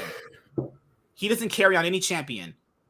Let's give him Galio, who has to literally roam on the map to have any impact. And he just sat there and did nothing. I mean, in terms of draft, I do think Team Liquid had a better draft this game. EG's only way of actually winning was Danny, but Danny was not even playing that well. So for them to even win this game was right. It has to be Team Liquid just losing it instead of it. I agree. The other thing that I need to bring up, guys, is the reason why not you guys specifically, the reason why that EG gave Danny misfortune was because if misfortune just naturally has a good matchup into Jinx, so they're factoring in, okay, he gets a champion with a lot of utility, a lot of burst damage, just go even against Hansama and you'll do fine. Because credit to Hansama, when he was on Jinx and a few of the champions, he did play well. Like he was gapping a few people in playoffs, so he was a really big win condition for Team Liquid, so it made sense why they would play around him. But then again, he's only doing that with like 2 champions. If you give my ADC something just basic enough to just, stabilize you, you can't get past that. And that happened. You also get Inspired, Poppy, which you probably should have banned because Inspired was one of the main reasons why most of the gank, not just the ganks, how the early game kept progressing for them. He was constantly making plays, constantly. Yeah, and the Poppy can ruin so many ults. They have you could just knock away Jinx, you could knock away Galio, you could knock away I will say, just Bjergsen playing this bad on Galio with the champs he was playing against, that is just unacceptable. Holy fuck. But besides Poppy, of course, but Jesus Christ. I remember one part of this game, Core JJ literally was walking around a misfortune ult and got killed. I was sitting there going, what the fuck is wrong with you? Who doing more misfortune? If you tank all of that, that's 3,000 damage before critting. 3,000 damage. It's like he lost his brain and he thought he had a Braum shield just blocking the damage for Hansama. So Jojo Pion had really nice clutch games. It was nice to see him kind of pick it up in a lot of these Is this the clip? Is this the clip? Yeah. Oh yeah! What the fuck are they doing? What the fuck is that? Ultimate, he has Flash. He has Shirelia's. He has a polymorph he could use on her. Any button. I think they're just mental boom. They just don't know what. He didn't have his eyes, dude. They're like this. They're fucking small as fuck. Yeah, and if EG lost this game, then, Danny would have actually tied a noose, for real. So here's what happened right here, okay? Core JJ, Hansama right here. They see Danny right there. There's a Poppy right there. Could also run into them and just slam into the wall. Core JJ walks back into them. First of all, they could just keep moving this way. They could go this way, but they're like, I'll just go in front of misfortune. What? How is that? If that's not tilting, that's not choking, I don't know what is then. Then later on, as they got a team fight, this was actually a really good play by Bwipo, actually. The chain pulled Danny back after he placed it at a really nice time. At this point, this is when it got a bit closer. I was like, okay, are we going to get the TL come back here in game 5? Watching this live my heart was like, holy shit, that just fucking happened. People thought Danny flashed. No. The chain pulled him back as Danny flashed. So he placed it where he knew Danny would flash at, and he just came back. I was like, okay, that's pretty good. TL get the Baron. Danny dies again. But then later on, there's another dragon fight that they have where they do kill Danny early on, and then they still lose because Silas is still very ahead because they chunk out pretty much everyone. Danny gets killed, but that's fine. Danny already did what he needed to do. Chunk out everyone. It's fine. He blew resistances, he blew shields, blew in cooldowns, right? I mean, Hansama has Flash. He gets hit by everything, doesn't use it. Right. Mm-hmm. What is happening, man? And Hansama was saving his Flash for next year. What is happening? Why does Protege have Ignite? Why does he not have Heal for more defensive? I don't understand. Right? It's so then funny. Hansama and Tactical dying with Flash up, saving it for next year and shit.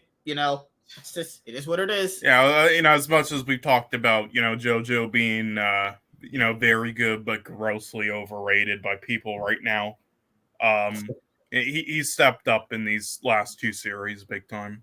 Yeah, when he was clutch for them, I was like, okay, he pulled together. That's something that you have to factor in, is he pulled it together when it mattered, though. There was a few games where he played about as good as I expected, and then a little bit better, which is fair, which is fine. He's still fairly young, actually, so he's going to go through a lot more BO5s. Someone was like, well, what if he was on TSM? Could he have played that well? Well, guys, that scenario doesn't exist, so you can't account for that. Doesn't matter. He's on this team. Got to account for this team's performances. That's just how it works. But as this BO5 is over, all right, Bjerg Stacks, we did give Team Liquid for the summer split. I'll say with the whole year because of their $6 million roster experiment. I mean, you get rid of Bjergsen, they get like a 9 out of 10. But with Bjergsen, they're like a 6. I don't know. I was watching Bjergsen throughout the whole split. He just doesn't do anything.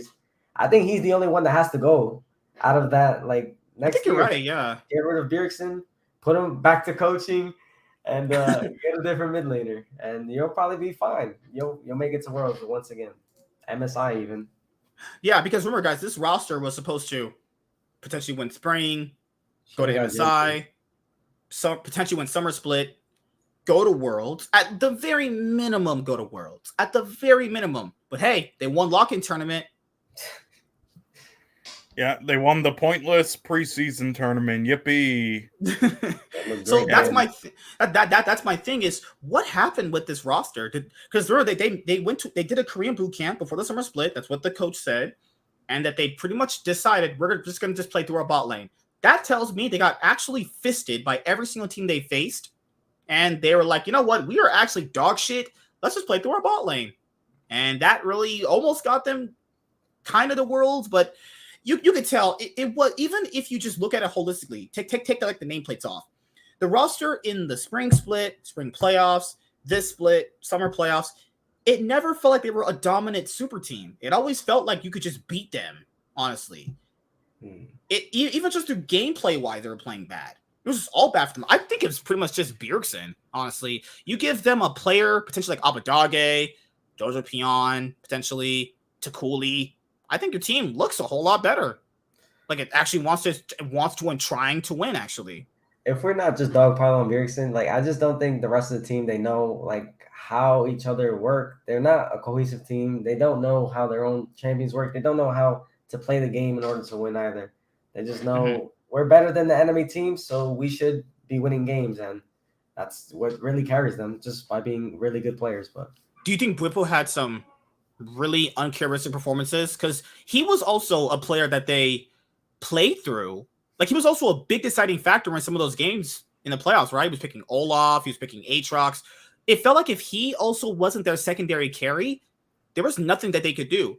Their first option was playing through on Sama. If he didn't carry, you probably go, okay, Bwipo's got to give us some advantage, right?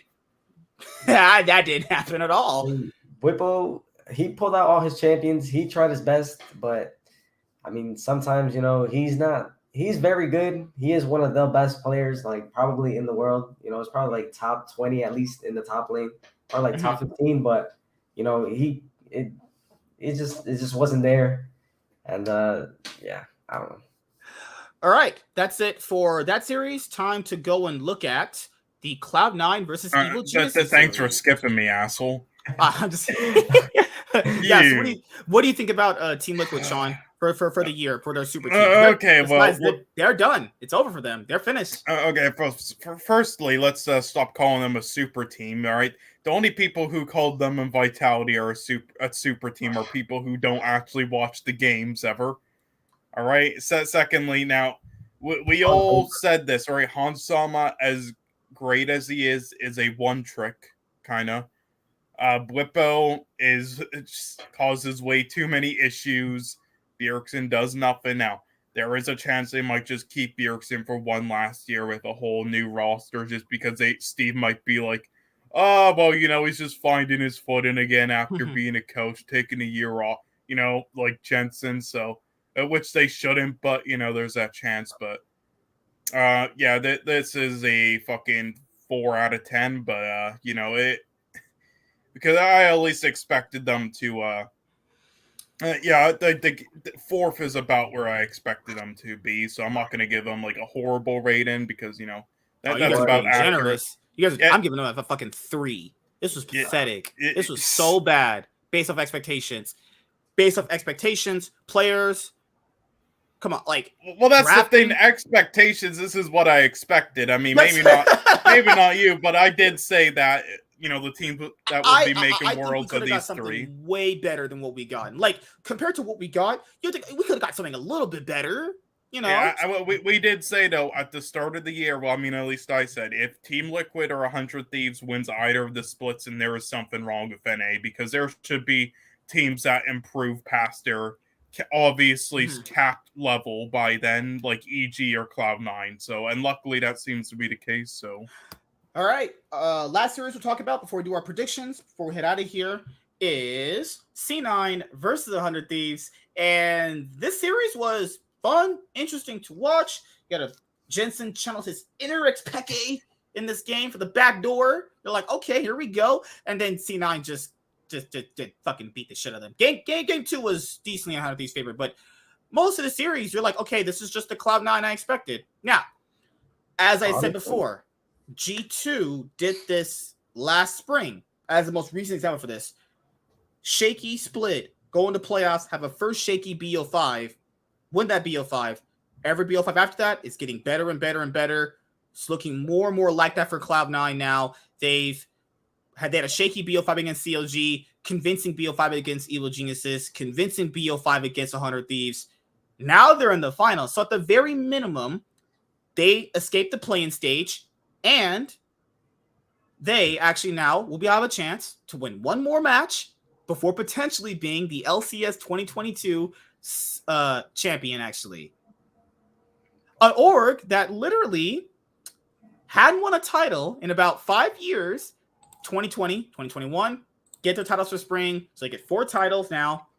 Now, this summer split, is it time for Cloud9 to get their 5th title now? I think if you don't win this title right now, I think it's just a disappointment at this point. Based off how their playoff performances have went and how a lot of the players have really stepped up at this moment in time, I think it would be a disappointment not to win. No, it would, because even though we said like they made Worlds and that's all that matters, so anything from here we don't really care. It's just a bonus. Now after how they played, they have to, or that's just pathetic. And also, you have to remember, I think I said this on Twitter, they never actually got their big playoff moment yet, because the first 2 LCS titles they won, they weren't really like actual LCS trophies, celebrates. Like, I don't even think it was an actual trophy yet, and it was just in the small LCS arena. And then the other 2 were in COVID time. I mean, they could have got theirs, but then, Jensen decided to forget to press the button. Well, Riot did send them trophies, so I mean, that's just how that works, buddy. But now, looking at this, I think it's just going to be a rematch of 100 Thieves versus Cloud9. Because remember, 100 Thieves had Cloud9's hand for a little bit there. Remember, last summer split, Cloud9 faced 100 Thieves in the 3rd place match. And 100 Thieves overcame them, even though Cloud9 most likely probably should have won that series. 100 Thieves sent Cloud9 to the play-in stage. Now, you're looking at an EG versus 100 Thieves. Later on, we'll talk about that. But I've been super proud of Cloud9 and their performances. I mean, I don't know why Someday kept auto-locking in Aatrox. That was it. He just would auto-lock in Aatrox. Fudge has pulled out many counters to a lot of these champions. He's pulled out the Cannon. He pulled out the Fiora. He pulled out the Camille. We're thinking like, as Bergstats put up, where are these other champions? I said the same thing too. Where's Camille? Where's the Yorick? They pulled out Jax a while ago. Where's all these other top laners that counter Aatrox? Where's the Gwen? Gwen works perfectly fine into Aatrox. She's literally has an ability where she can be immune, guys. Where are these other champions at? Fudge will pull them out. That gives Cloud9 the edge. If other teams are too fucking sensitive pussies to bring out these other counters, that's cool. Fudge will just do it himself, and he'll just keep winning. That's cool. You can keep playing your meta picks, your 3 meta picks, actually. Fudge is like, okay, that's cool. I have meta picks, but I also have counters to these meta picks too. There you go. See, that's how you get it. Because I know teams like LS that are going to just auto default to like meta picks. Even just card games. I don't know if you guys play card games, actually. In card games, people know there's counter to meta decks, right? You can always pull out counters. Most people are going to auto pick Aatrox. Like they're mostly gonna first pick Aatrox. Okay, there's counters to Aatrox. There's a lot of top lane champions that can definitely do that. So why not pick them? I always ask myself, Kennen is a fine pick. Also, if you want to flank, you want a champion that can flank. I mean, Kennen will definitely flank for you. You know, you want a champion that can also split push while also having duelist potential, while also being able to flank. Camille will definitely do that for you. You know, Berserker right now probably looks like to be the best ADC in the league when you give him Zeri and a few other champions. I think Sven is stepping up a bit more in playoffs, and yeah, I hope that they win this Sunday. I would probably start crying actually, because that's how big baby I am. You know, seeing my boys win. The boys that's born in North America win. That's how we do it. But yeah, if you keep talking like this, then I'll want C9 to lose. Oh, fuck you! If you do that, I'm not paying you your fucking salary this year. Holy shit! You don't anyway. So I gave you fucking bouncing. I gave you this guy $10,000 for the year. Yeah, what? They keep bouncing. My thing with the 100 Thieves is I don't even think they're a bad team. Realistically, I think they're not.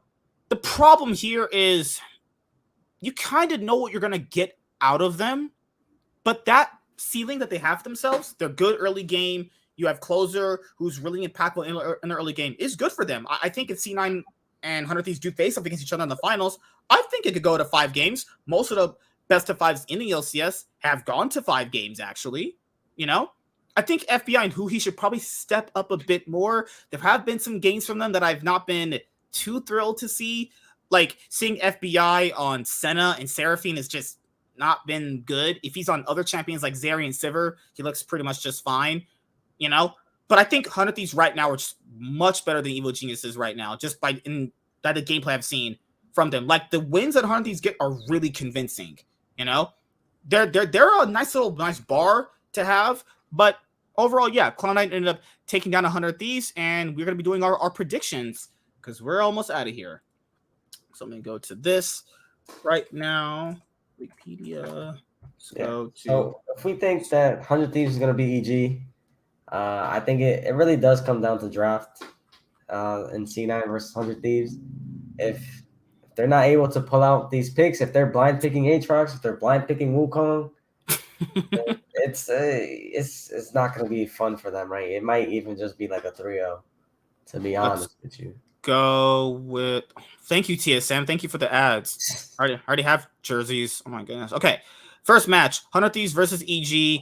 Remember, guys, EG is subbing in Kaori this round because Danny is stepping back for whatever reason. Yeah, a lot of people don't realize Kaori's actually been pretty great. So. I think Kaori actually has been good in Academy, but now here's the problem. There's a difference between being good in Academy versus being good on essentially the third place match. You they said that about Luger though at the last game of the season when they subbed in the Academy roster against the number 1 team in the LCS, right, or the second number 1 like Team Liquid, and he went like 8-0-6. You know, they lost the game, but yeah, that's what his KDA was. So I mean, and they say Kaori's better than Luger. So let's look at the implications of this match. So everyone who's watching that's new, if whoever wins out of this match escapes the play-in stage. Whoever loses this match goes into the play-in stage. Now, I don't think the play-in stage is as bad as some people make it out to be, because not playing on stage for almost a month is a good benefit, because playing on the world stage is a lot different from playing your scrims from at home.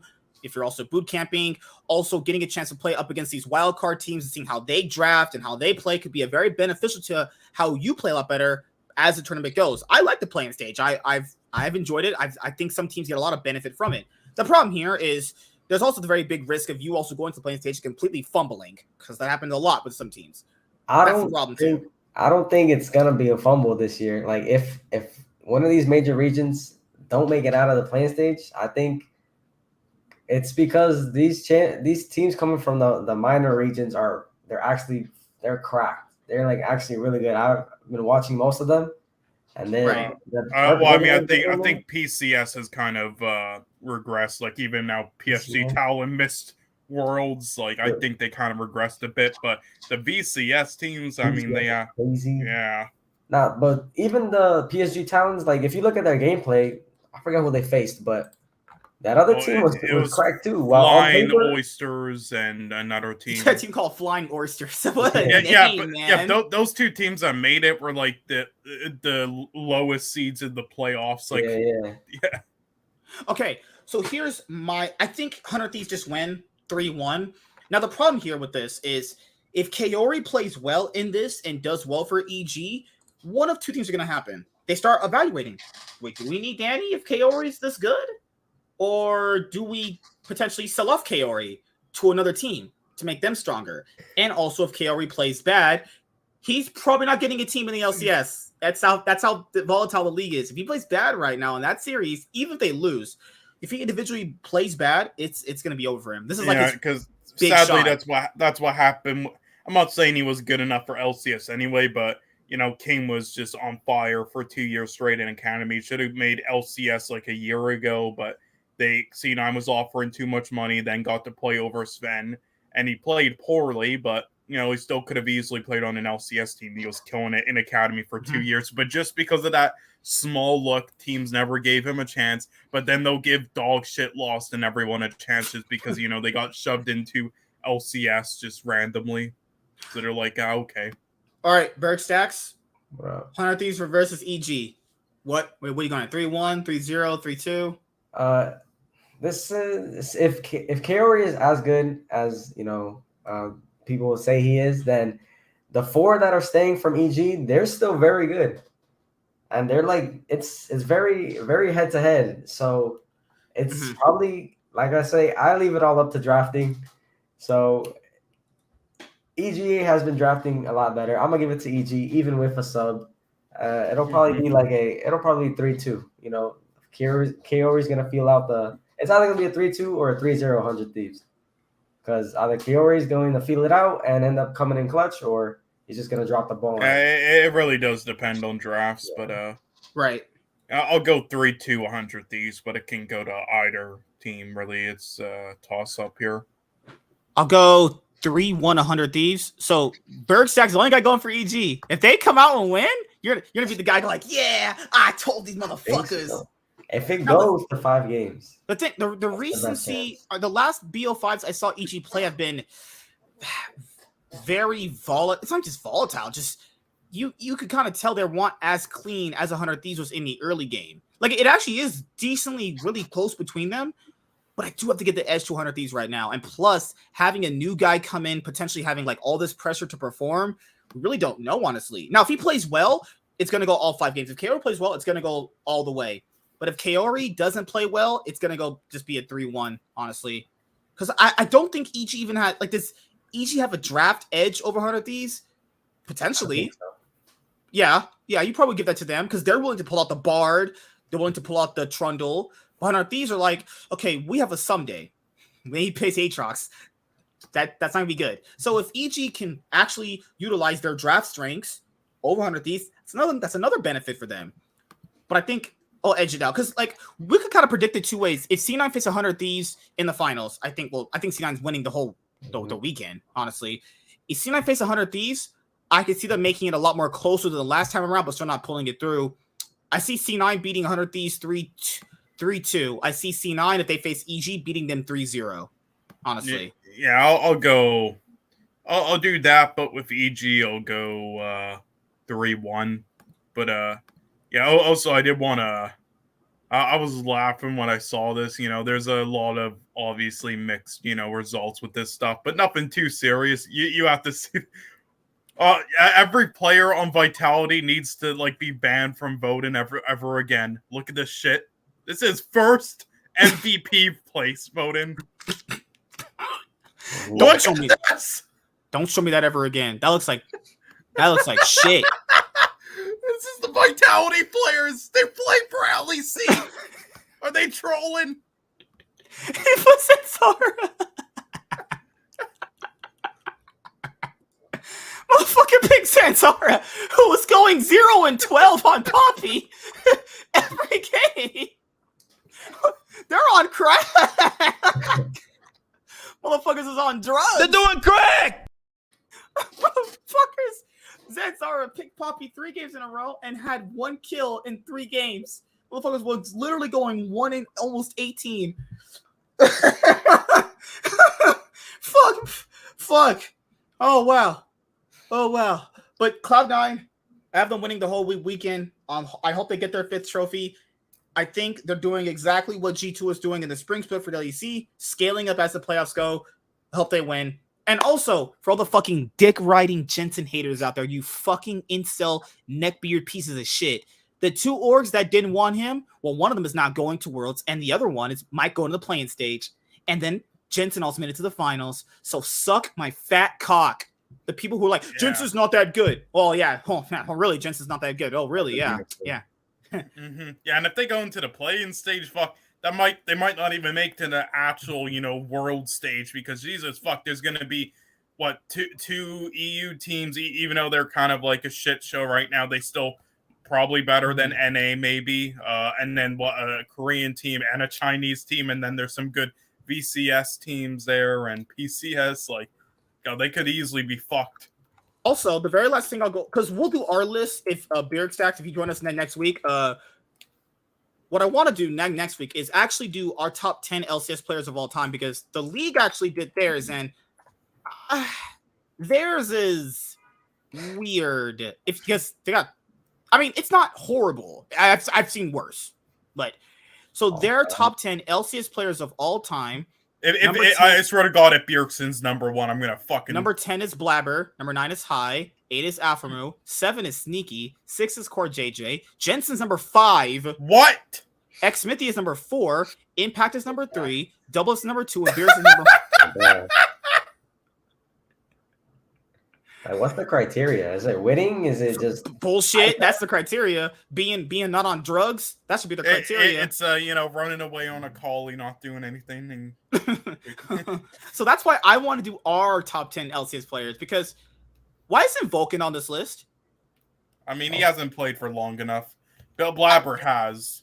I wouldn't even say play long. I mean, you factor in longevity, that's cool. But I would factor in, you got to have some accomplishments in your longevity too. Vulcan has really, really played well most of his year. Vulcan, you could even put over Core JJ if you really wanted to. Core JJ's only really had that 2019 year. He was really, really cracked in. 2020, he was not as good, but he was still like good. 2021, I would maybe not put that Core good. JJ like 10th. I think Vulcan should probably be. Vulcan's like the only other player I would probably have here. I think Impact. I think Sneaky should be higher than Sneaky's always been undervalued. Where's Wild Turtle? Yeah, I was about to ask. That guy was correct. He was. People forget his prime.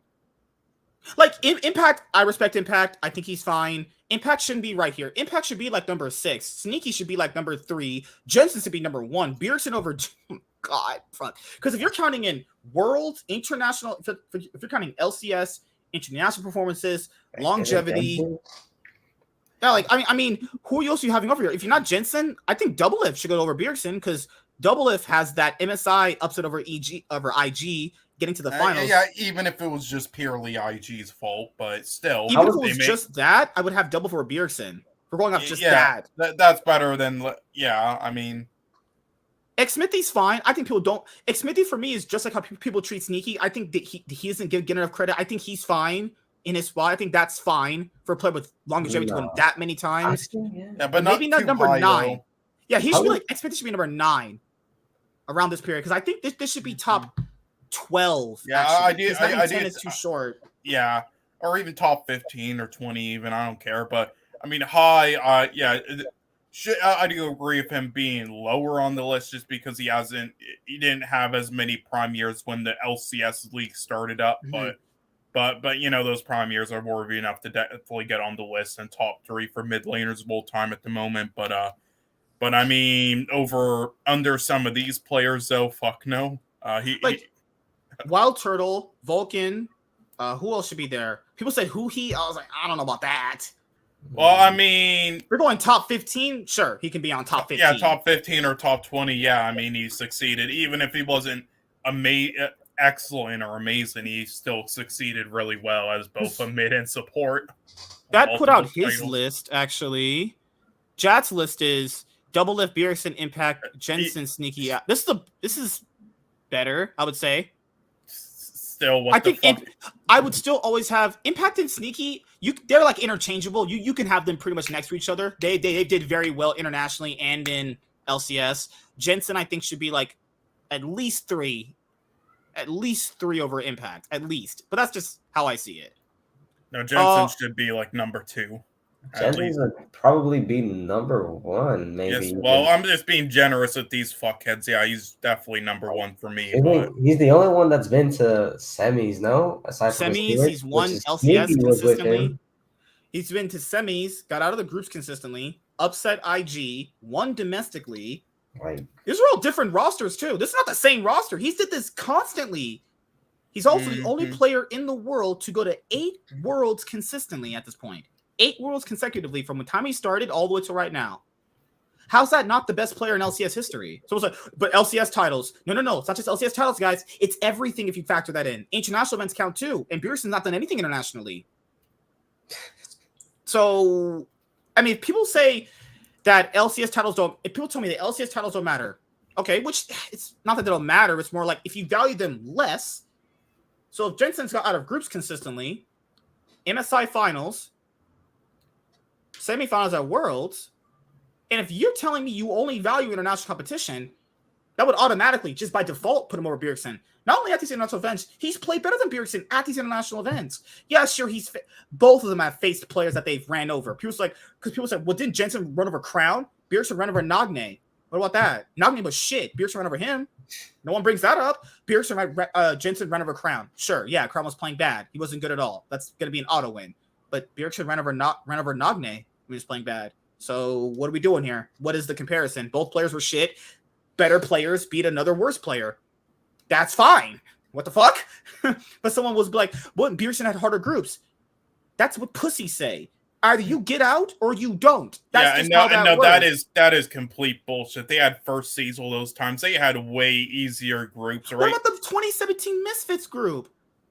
Where literally, if they had beaten Flash Wolves, who were 0-5, they would have got out because Team World Elite played Misfits after that, and Team World Elite beat Misfits. And it's the same thing with Team Liquid if they just beat Machi, right? It's bullshit, but also that is just objectively false. They had way weaker groups, all right? And some of the strong groups that they called the group of depths were like overhyped by analysts. They weren't actually group of depth. Yeah, right? Like I knew Gen G and Vitality were not good in 2018, but still, no, they had way tougher groups. Fuck off. Yeah, like the group with RNG and Samsung Galaxy. TSM could have got out of that group. People told me RNG wasn't playing good.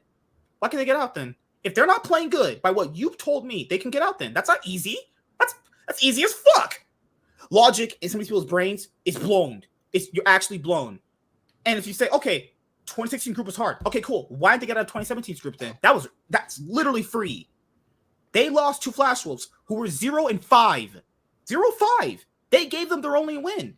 Then after that, Team World Elite beats Misfits. TSM would have got out. They would have had 4 wins. It's literally free. But yes. No, they suck. And Cloud9 fucking they should have won that series against World Elite. They were better. So if Cloud9 was better than World Elite, then why the fuck could it TSM? Then also let's also bring this into perspective right now for people who are watching. Okay. So after that happens, with Misfits and TSM that group, okay, cool. Why didn't TSM win a single game in 2020? These are hard groups, right? No, 2020 group was not hard. They could have won way more games than they could have. They went 0-6. They didn't win any games, because they shouldn't have been there in the first place. But they rigged the league, so what are you gonna do? People that I talked to, well, what about the Cloud9 groups? They were easy. No. First of all, they were not easy. That's just horseshit. Automatically putting SKT in a group automatically makes it hard. Doesn't matter what place they are. SKT were the previous world champions going to Cloud9's group from 2016 and 2017. That's automatically hard. It doesn't matter what scale you're trying to put SKT on. That's automatically hard. It doesn't matter the other groups. They could have fuck all teams in the rest of the group. That group is hard because it's SKT that exists in that group. Then you also have Flash Wolves in some of these groups. Flash Wolves could take games of SKT. That's also, you're like, wait, that's supposed to be a win that we're supposed to get. No. They can beat SKT. That makes it harder for us. Yeah, it was the same thing with AHQ as well at the time. Then you also had 2017's group with EDG. EDG was supposed to be really strong. That's not an easy group. How conceptually is that easy? That's by definition is not easy. Yeah, like if it wasn't for SKT making that comeback against EDG in both of those games, they probably would have made it out. That's the best game at Worlds ever. When but then also the game where like Cloud9 was like waiting, and they showed the cam. And Jensen they were like, Jensen was just so nervous, sweating his ass off when EDG had that huge lead. Yeah, if they won both of those games or just that game, then they probably would have won the tiebreaker against Cloud9. It was not an easy group. Also, when people bring up this, I can understand groups being hard and it's hard to get out. I understand that, guys. I fully understand that. I do. But it doesn't matter at the end of the day. When the fucking Seahawks are playing up against, I don't know, that one year their quarterback threw the whole ring away. They're not. Obviously, you're going to face hard competition. That's just how this works. If TSM or Bjergsen's rosters in the past were as good as people kept saying they were, you could get out. Cloud9 proved you can get out of these hard groups. It doesn't matter. They're just, one, not clutch, not as good, not as flexible. They just got blown out. Because people have to factor in, what that 2016 roster TSM had, I was trying to explain this to some people actually, RNG had Uzi and Mata. It didn't matter how bad RNG were as a collective whole. RNG had Mata and Uzi as a bot lane against Doublelift and Biofrost, who were relatively new bot lane. Biofrost's first year playing competitively. You weren't going to win. You just weren't. It was a massive bot lane diff. Also, TSM that split did very well. They went 17-1 in BO3s, which was impressive. Their only competition that year was Immortals and Cloud9. And Cloud9 also lost to both of them in the split. So TSM had no competition. It didn't matter how good they were. They had no competition. They were going to win that split. Everyone knew they were going to win that split. They had no competition. So then when actually faced better players, they got destroyed. Anyone with a brain would know that. This is simple shit, guys. I'm not trying to rag on anyone who likes Bjergsen, but you need to look at this stuff in actual perspective. Yeah, like if you play against people who are completely worse than you and you always win, when you play against someone anything that's slightly better than you, you are going to get destroyed. That's just how it works. They weren't better than Bjergsen. Double wasn't better than Uzi. Are you out of your mind? What no. Prime Mata against the Biofrost? best LCS player of all time if he cannot even make it out of like one group. I'm not counting the fucking year. Also, let's not factor this in. Bjergsen's Bjergsen's performances at World have almost never been good. Yeah. He had 2015, 2014. Yes, they were good. 2016, all the rest of the years are like, nah, he's not played good. He never even at Worlds. He's never even played as good as Jensen. Where he's actually carrying the game, moving around the map, impacting his team, diving with his team, moving with his jungler. He's never did that. And people go, yeah, he did. Point me to a game he did. Point me to a game he did. I can put you in the many games Jensen did it. Bjergsen sitting there on fucking Cassiopeia playing up against Flash was getting shoved in by Maple, not going down there and helping his teammate on dives and just losing. Bjergsen got gaps consistently at Worlds. Jensen's over here performing against world-class players and getting out. People say, well, Jensen choked. Yeah, imagine Jensen can't beat Rookie. That's not going to happen. I don't know what you think. I mean, Rookie against Faker, it's like, I don't know. That's what people want. It's whatever. I think people just love Bjergsen because it's just the name value alone. It is what it is. What do you think, man? I'm sorry for ranting, but people are just so fucking dumb. No, it is complete fucking bullshit. And then people say, well, Cloud9 got... And people say, well, Cloud9, they got out of Worlds Group because it was super easy. If that was TSM and Bjergsen, you wouldn't say shit. If it was the other way around, just flip it. If Jensen had the same performances as Bjergsen at Worlds, and you flip it and Bjergsen was as good as Jensen at Worlds, no one would say shit. So why is that not a play for Jensen? And we prove it because 2014, very easy group, and they still wouldn't have made it out, but they made it out solely because Prince Garen was being kind of racist. Yeah, and so I'm not even gonna count that they literally just made it out because of that. I'm not even counting that year. Fuck. Yeah, like in 2015 when they're facing off against Origin and KT Rolster and LGD, they could have made it out. LGD was playing like shit. What the hell? LGD played like horse shit. The one with Imp? What? So it's a hard group, man. LGD with Imp was a hard group. You're on crack, buddy. You're on some drugs. Oh, but that's just me. Cloud9 got carried by Berserker. That is the furthest from the truth. Have you Blue seen Plays is Fudge trolling play? us. Oh, Blue Plays. If we're doing LCK, Blue Plays, hit me up, man. If we're doing an LCK episode, I want you to have you on, man. Also, when it comes to the 2015 group, remember, Fnatic was 18-0. They had lost one game, or sorry, they lost 2 games the entire split. They were essentially like 25-2 or some shit. Fucking insane, right? HQ, undefeated in their region. IG, competing top LPO teams, all split. They get 3rd place. Cloud9 should have never gotten 3 wins. This is the same Cloud9 who went 9th in the regular season and lucked into getting into the gauntlet because they finished 2nd in spring. How did they get 3 wins? That's not luck. Yeah, them gunning that was just as impressive as making it out. That was insane. TSM have a much better team on paper. They got like 1 win. What? Well, it's just TSM because they're just fucking failures at life. And if you're a Bjergsen fan, I love you, but don't. Yeah. Let's not try to rewrite history. Objectively, not say he's the best LCS mid of all time. No, he has done not. It's like, oh, his domestic. Okay, first off, that was just because he was on better constructed rosters. Secondly, domestic means jack shit. Shut the fuck up. And thirdly, those MVP titles. 3 of those he literally just got because of name value, just like for the same reason why he's also, on all pro team this year. Fuck off. Someone said to show them a game where Jensen got Bjergsen. Oh, I got you because I have receipts. I have receipts. Oh, there's many. Which one do you want? I'll give you unless you think Bjergsen playing passive and not doing anything around the map for his team is is good enough. I'll give you a really old one. I'll give you an old one. This is my old fans out there. I'll give you a nice one in the 2016 summer finals. I'll give you this one. It's in game 1. It's Cassiopeia against Vladimir right here. Back in the day when C9 had impact on the roster. Holy shit. It's so old to look at, man. I feel like an old dude. Yeah, I watched this back in my house, down the street there. I was watching this shit. Yeah. Oh, yeah. That's where the meme started. Fucking top die. Top die. Holy shit. Okay, it was, let me see, right here. Oh, come on. Okay, so he got the kill right here. I'll show you guys right here.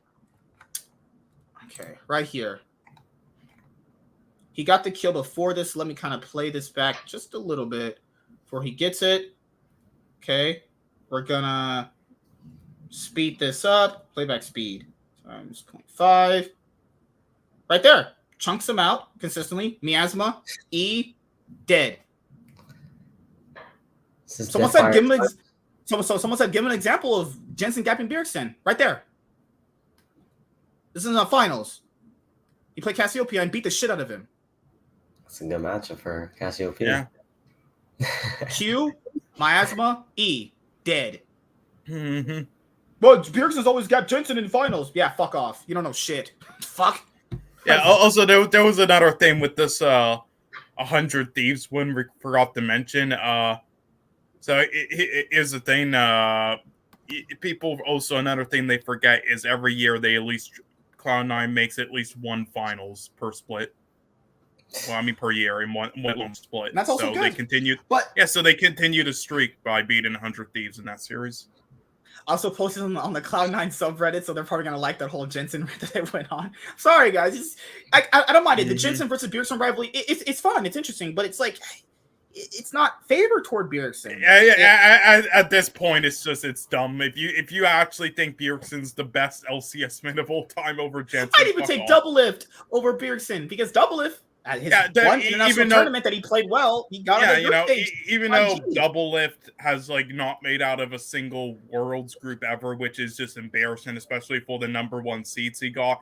I mean, honestly, a majority of those was actually just the team in and around him, and he has been so dominant and over other legendary ADCs like Sneaky. Like, as much as I love Sneaky, just the player gap is really real. It's unlike Jensen and Bjergsen, who, God, there's even an argument just to make, Jensen's just better player overall than Bjergsen, even without also, the teams and everything. If people factor in Double Lift to Bjergsen, I'm not the hugest Double Lift fan. Double Lift beat Bjergsen when they're on different teams.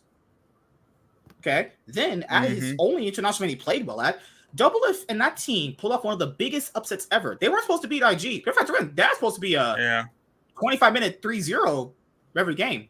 They beat them. Yeah. What has Bjergsen done internationally? Has he beat any team like that? No, he doesn't make it to the BO5s. Yeah.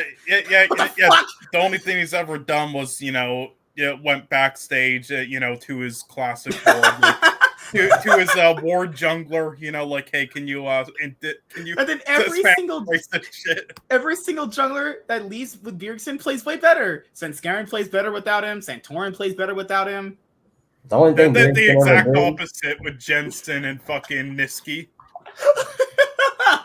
So disgusting.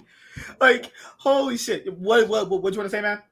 The only thing Bjergsen ever did was shit on Faker and Scrims. And after that, it was downhill from there. Fucking TSM fans, fucking Bjergsen. Like, that's it. We're getting out of groups. That's it. Yeah. Yeah. TSM fans are like, yeah, you know, we made it. We had hard groups. That's one reason why Cloud9 made it out, because they had easy groups. You're retarded. You're actually just retarded. Yeah, you're just as retarded as the EU fans who say that anytime an NA team does well, it's literally just because of the other teams doing worse.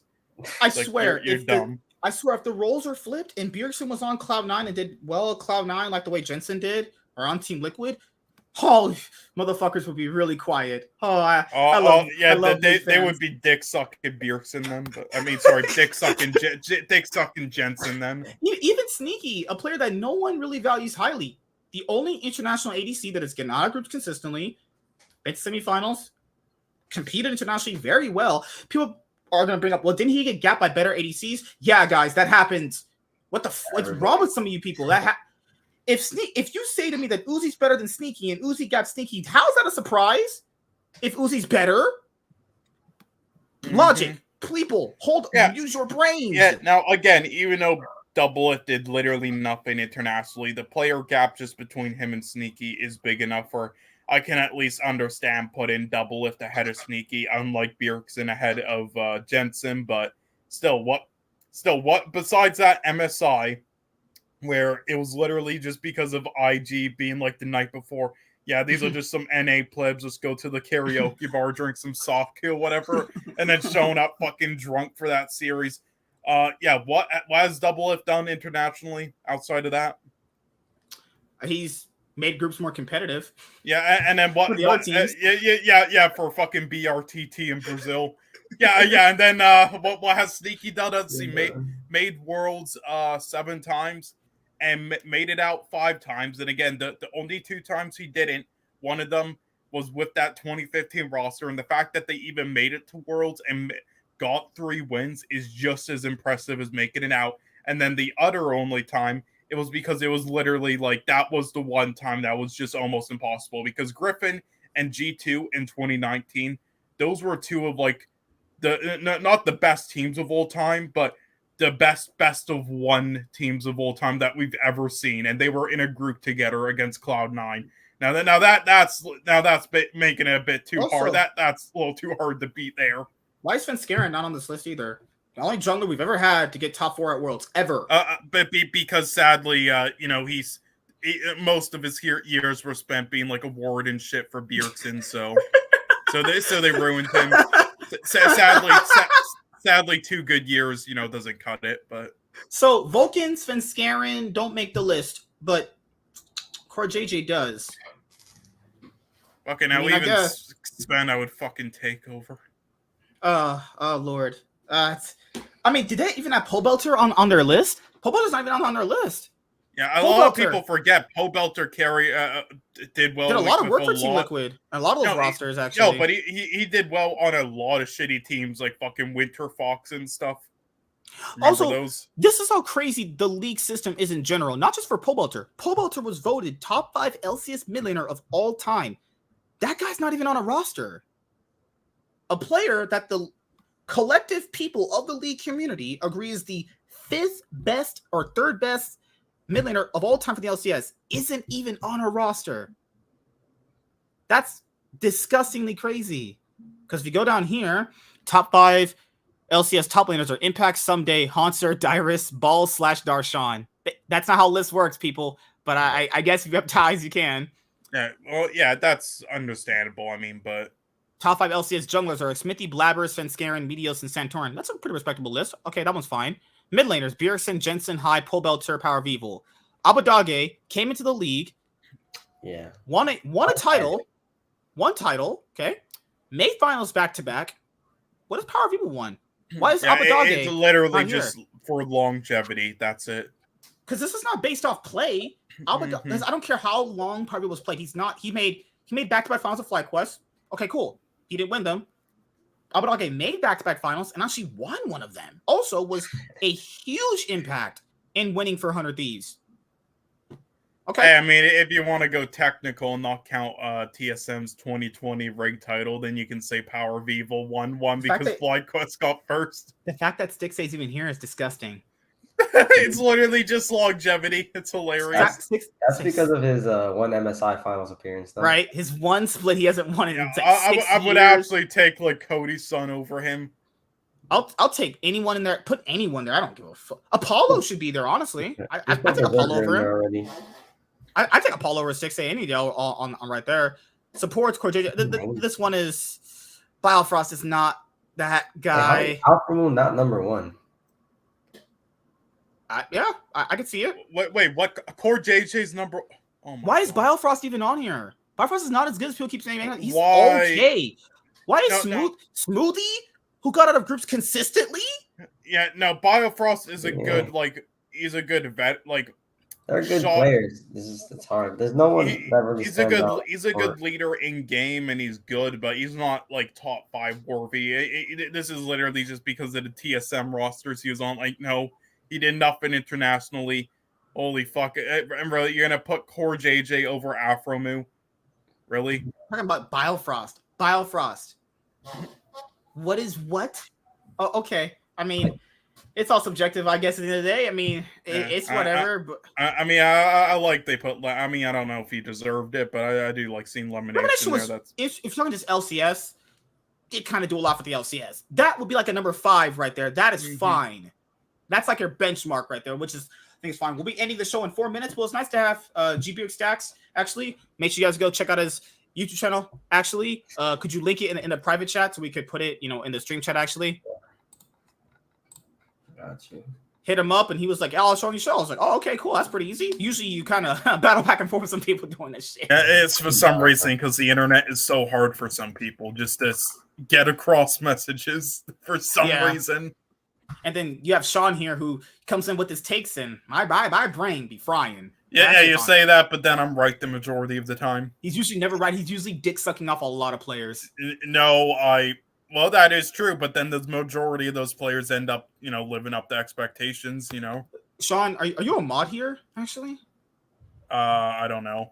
I think you're a mod here. Here is G-Berg Stacks channel right here. Yeah, okay. There it is right there. Post a link in the chat for anyone who wants to subscribe. Remember to obviously like the stream on the replay. Make sure liking the stream is very, very pitiable to pushing the stream up in the algorithm so more people can actually see it. Yep, and subscribe, or else TSM Dunk will break into your house when you're sleeping.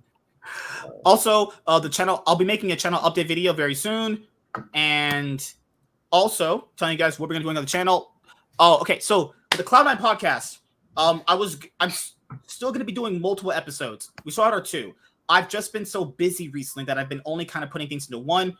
This is what we're going to do. After this week concludes for LEC and LCS, there's not going to be any league content for a little bit. I mean, you have your group draw show, but I've seen enough world group draw shows after all these years. I kind of know how that stuff goes. Outside of that, I'm going to have an episode talking about the LEC finals, the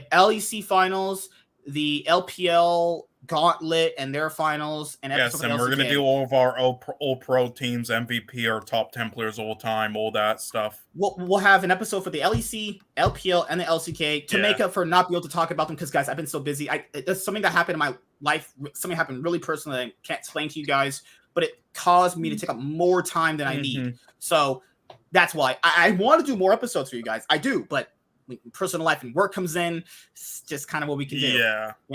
But yeah, episode on LEC, LPL, LCK coming up. Blue Plates, if you want to be on for the LCK episode, you can. But no Australians, because you guys are kind of disgusting. And especially, God damn. But other than that, that's pretty much it. Channel update video, more Cloud9 podcast episodes. I'll be doing more. Oh, that's all good, man. No worries. I'll be doing more pre-recorded videos. If anyone actually has any news with any players, send it to me. on Instagram, Twitter. If there's a rumor you guys want me to talk about it in a video, I'll do it. Just send it to me. I'll talk about it. You know, I want to do more pre-recorded videos talking about team discussions and news, but those are a bit, because when I do team discussions, I don't like doing them in like 10 minutes because there's multiple layers to break down when it comes to that stuff. It's not just like, because people when they do team discussion videos, it's totally just Bjergsen. He's the reason why. It's like, no, that's not really how that works. There's more things to that actually, generally. But yeah. Oh yeah.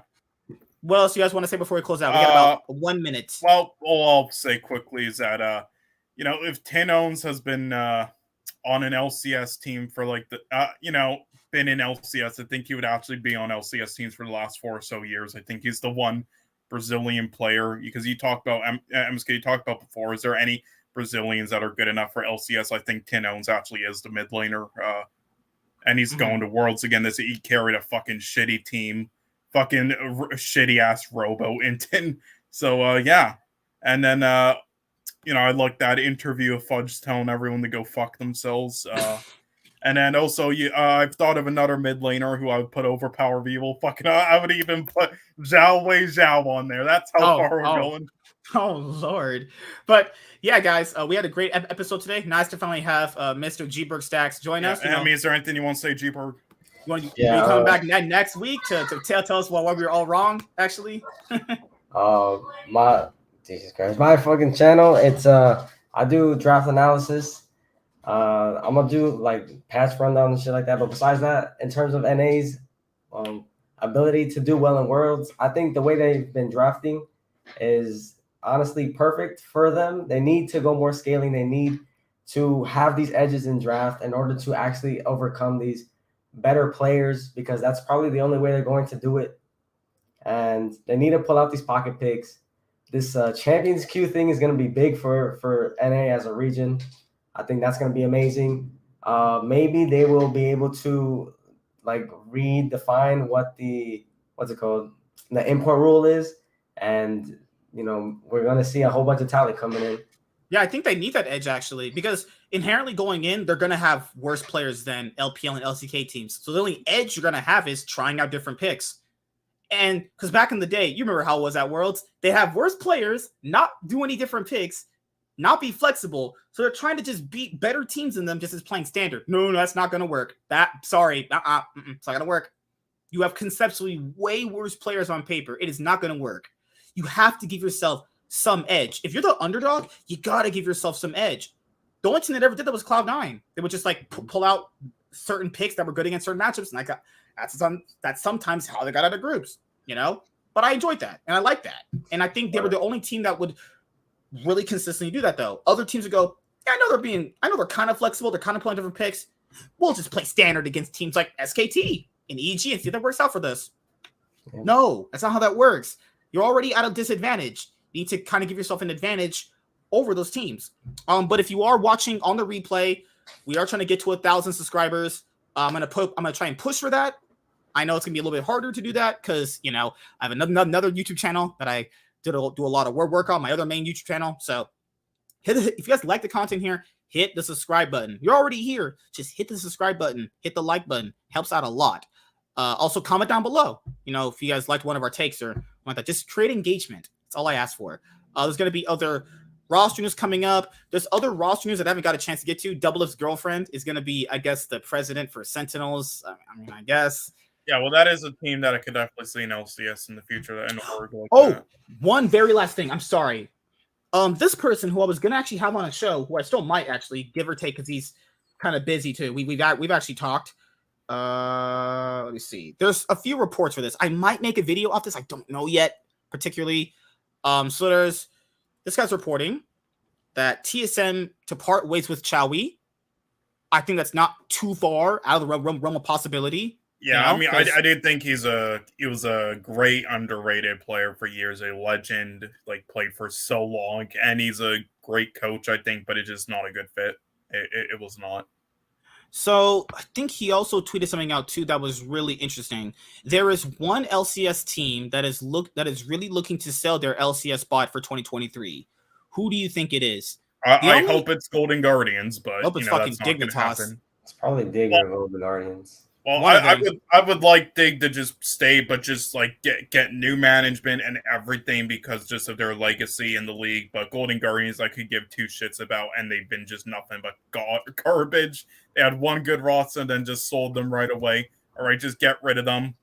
Everyone else I'd be fine with keeping just with new management or even ownership. But Golden Guardians, yeah, I could give two shits about. And if they want other orgs, I would rather just them to expand to at least 12 teams or 14 in the future, like LEC. Like TSM was rumored that they were contemplating going to Europe, actually, potentially to buy a slot. It was actually a competent rumor that happened right there. Dig or Golden Guardians, I could easily see selling their spot. I mean, it's not just they have no fans; they just provide nothing to the league. At least, at the very worst, Golden Guardians got us FBI, Huhi back on the stage, and Closer. At least I can give them that. At least I can. And there was a few split. There was like also another split. They had a roster with Froggen and Contracts and Hanser where they got like 5th. They've had like little micro, spurts of decency. Dig has just been shit. Dig's just been bad. TSM, I mean, they're probably not going to end up selling their spot. I don't think they are. But it'd be really interesting. Imagine if TSM was in Europe facing off against Fnatic and G2. I would just puke, but... Holy shit. But yeah, between Golden Guardians and Dig, I could easily see them selling off their spot. I could see it, honestly. The person who said IMT, it's probably IMT, Dig, maybe TSM if they end up going to the LPL or something. I don't know. Yeah, I mean, Dig has just done. Dig is actually just dead right now. But I mean, sorry, not Dig. IMT, like they're actually just dead to all their fans and shit. Yeah, no fans, no W's. Dignitas won't even ever sniff a finals. Not sniff a finals. 3rd place match, upper bracket finals, They'll never be in an upper bracket to begin with. I mean, they were in an upper bracket before last year. You know what happened to them guys? They got blown the fuck out. So. This guy has a good comment here. This last one will end up for the show, which is they need to fire everyone and do a complete rebuild. You keep replacing these small pieces, but you keep the same infrastructure so nothing changes. Yeah, a lot of these teams keep the same pieces, but they never change because if you keep certain pieces of certain players, you're not really holistically changing, though. You're just kind of removing one piece to get a better piece that might work for you. Yeah, but also I think that's like just them not firing everyone is the biggest problem with Dig. Like they've had good players. I just think the infrastructure and just the management and everything is just horrible. It's like oceanic levels, and they just haven't changed it up ever. And I just don't think they're going to succeed at all if they keep rolling with it. Also, yeah, guys, more videos to come. Cloud9 podcast. Before we get to Worlds, we're going to have an LEC episode, LCK, LPL. We will potentially have Cloud9 podcast episodes after Worlds games because North America is holding Worlds this year. So that means we could potentially have Cloud9 podcasts after the games are over. Oh, yes, if they have them at a good spot. Yes, and we're going to have a special live cameo of Vex while he's running away from the police. We're also gonna have Laurel join the show, and I'm gonna just hit on her for being cute and French. Whew, that's gonna definitely not happen because I'm in my mind actually at that point. They didn't that one. You think Latigress would go out with me? No, fuck off. What the fuck are you? No one will. Fuck you. But no, who's that? One again? That one girl in LEC again? You think Emily would date me? No one will. All right. Maybe Trouble Inc. She sounds like you too. What about Lori? What's her name in LEC? Laura. Yeah. Laura. Yeah. Didn't she make like a bet last off season that if Reckless goes to K Corp? Oh yeah, she would just run naked. She probably did it on her free. Man, I need to find that video. But Trouble Inc. is really pretty. Why does LEC just hire gorgeous women for? If you got to factor in, guys, you hire gorgeous women because guys are so stupid that they like looking at hot women talk about their favorite video game. The Coomers, man. Yeah, dude. On the Coomers. Get some nice looking ladies. I'll definitely show it. It's like they do the map thing and they do this map thing. I don't even care what you're saying. You just look hot. It'll be like that Brazilian fucking weather person. Everybody around. Shit. Oh my god. Yeah, I mean it'll definitely work with MSK. That's all he'll care about. I care about hot women if they talk about League. Like the Tiger's shoutcasting, I think she's not that good right now, but I think she can improve. I think the community was too harsh on her. Let her improve. Like not everyone's good when they first start something. Completely hard. Like yeah. No one's saying that she's good, but she can improve, right? No, she was not great, or anything. But listen, her stuff. First off, her style of casting is like basically no different than how just everything that a lot of the male casters did. The only reason you find her casting weird is because you just haven't been used to hearing a female voice. Yeah, that's actually sexist. That's actually sexist. Like that is where I go. Like that's pretty sexist right there. Yes, and she was perfectly fine. Her line delivery and game knowledge. The only thing she was a bit slow on some things, but that's about it. But yeah, and there's that argument to be made, like fucking like with the male voice, like rather hear that in like commentary, like that hype up voice, comparison. Well, it just depends on the person, but I mean, yeah, you can make that argument, but still, at the end of the day, like she didn't do anything bad. Like it's actual just like sexism or not being used to just hearing a female caster voice. It's really dumb. Well, guys, we're gonna wrap it up for this week. Nice meeting you, man. Salutes off to you, man. Hopefully everything grows to you, man. Can't wait to have you on next week to celebrate Cloud9's victory. Oh, I'm gonna be so happy when they win. I also think, guys, I'll probably record my reaction to them potentially winning because I'm gonna be at work when they're playing. That's right when I get off work. They'll be actually finishing up. So I'm gonna not be on social media. I'm gonna just listen to some Drake music I have on my phone and just live life. On G-Bird, do you have a Twitter by any chance? Or you just have Instagram, right? Yeah, I got banned off Twitter. What do you mean? What he does?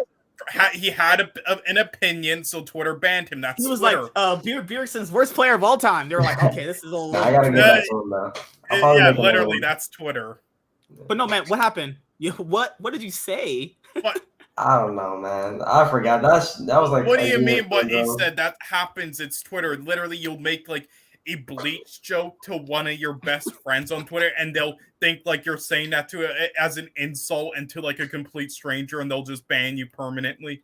If I ask her out, she'll go out with me? No one will. You mean no? What the fuck? Yeah, it depends. Depends. Yeah, as like a servant. What do you mean?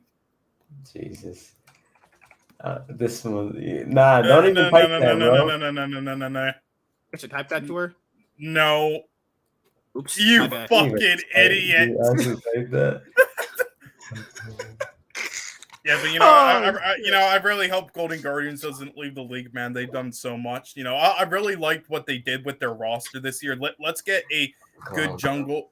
Let's get a good jungler and Pride Stalker who's supposed to be a carry jungler you play around and on assassins, and then just put him on a bunch of tanks and stuff like Lee Sin and not play around him, and then act surprised when he does poorly. I think that's a great idea. Good job, Golden Guardians. You really know player talent. Yeah, Kiana and all these other like Zed, they're still playable. They're very strong. I don't know why like they Syndra, Victor, Twisted Fate, like you said, Kiana, Zoe. What happened to these other mages? Now people will just auto default to Silas and fucking Akali most games. Oh, Jensen pulled out LeBlanc, so that's been good for them. Actually, even LeBlanc is a little weird to me. LeBlanc is only Jensen pulls that out. It's only just Jensen pulling it out. He's been playing LeBlanc like he's playing fucking Tristana. It's weird. All right, guys. See you guys later. Deuces.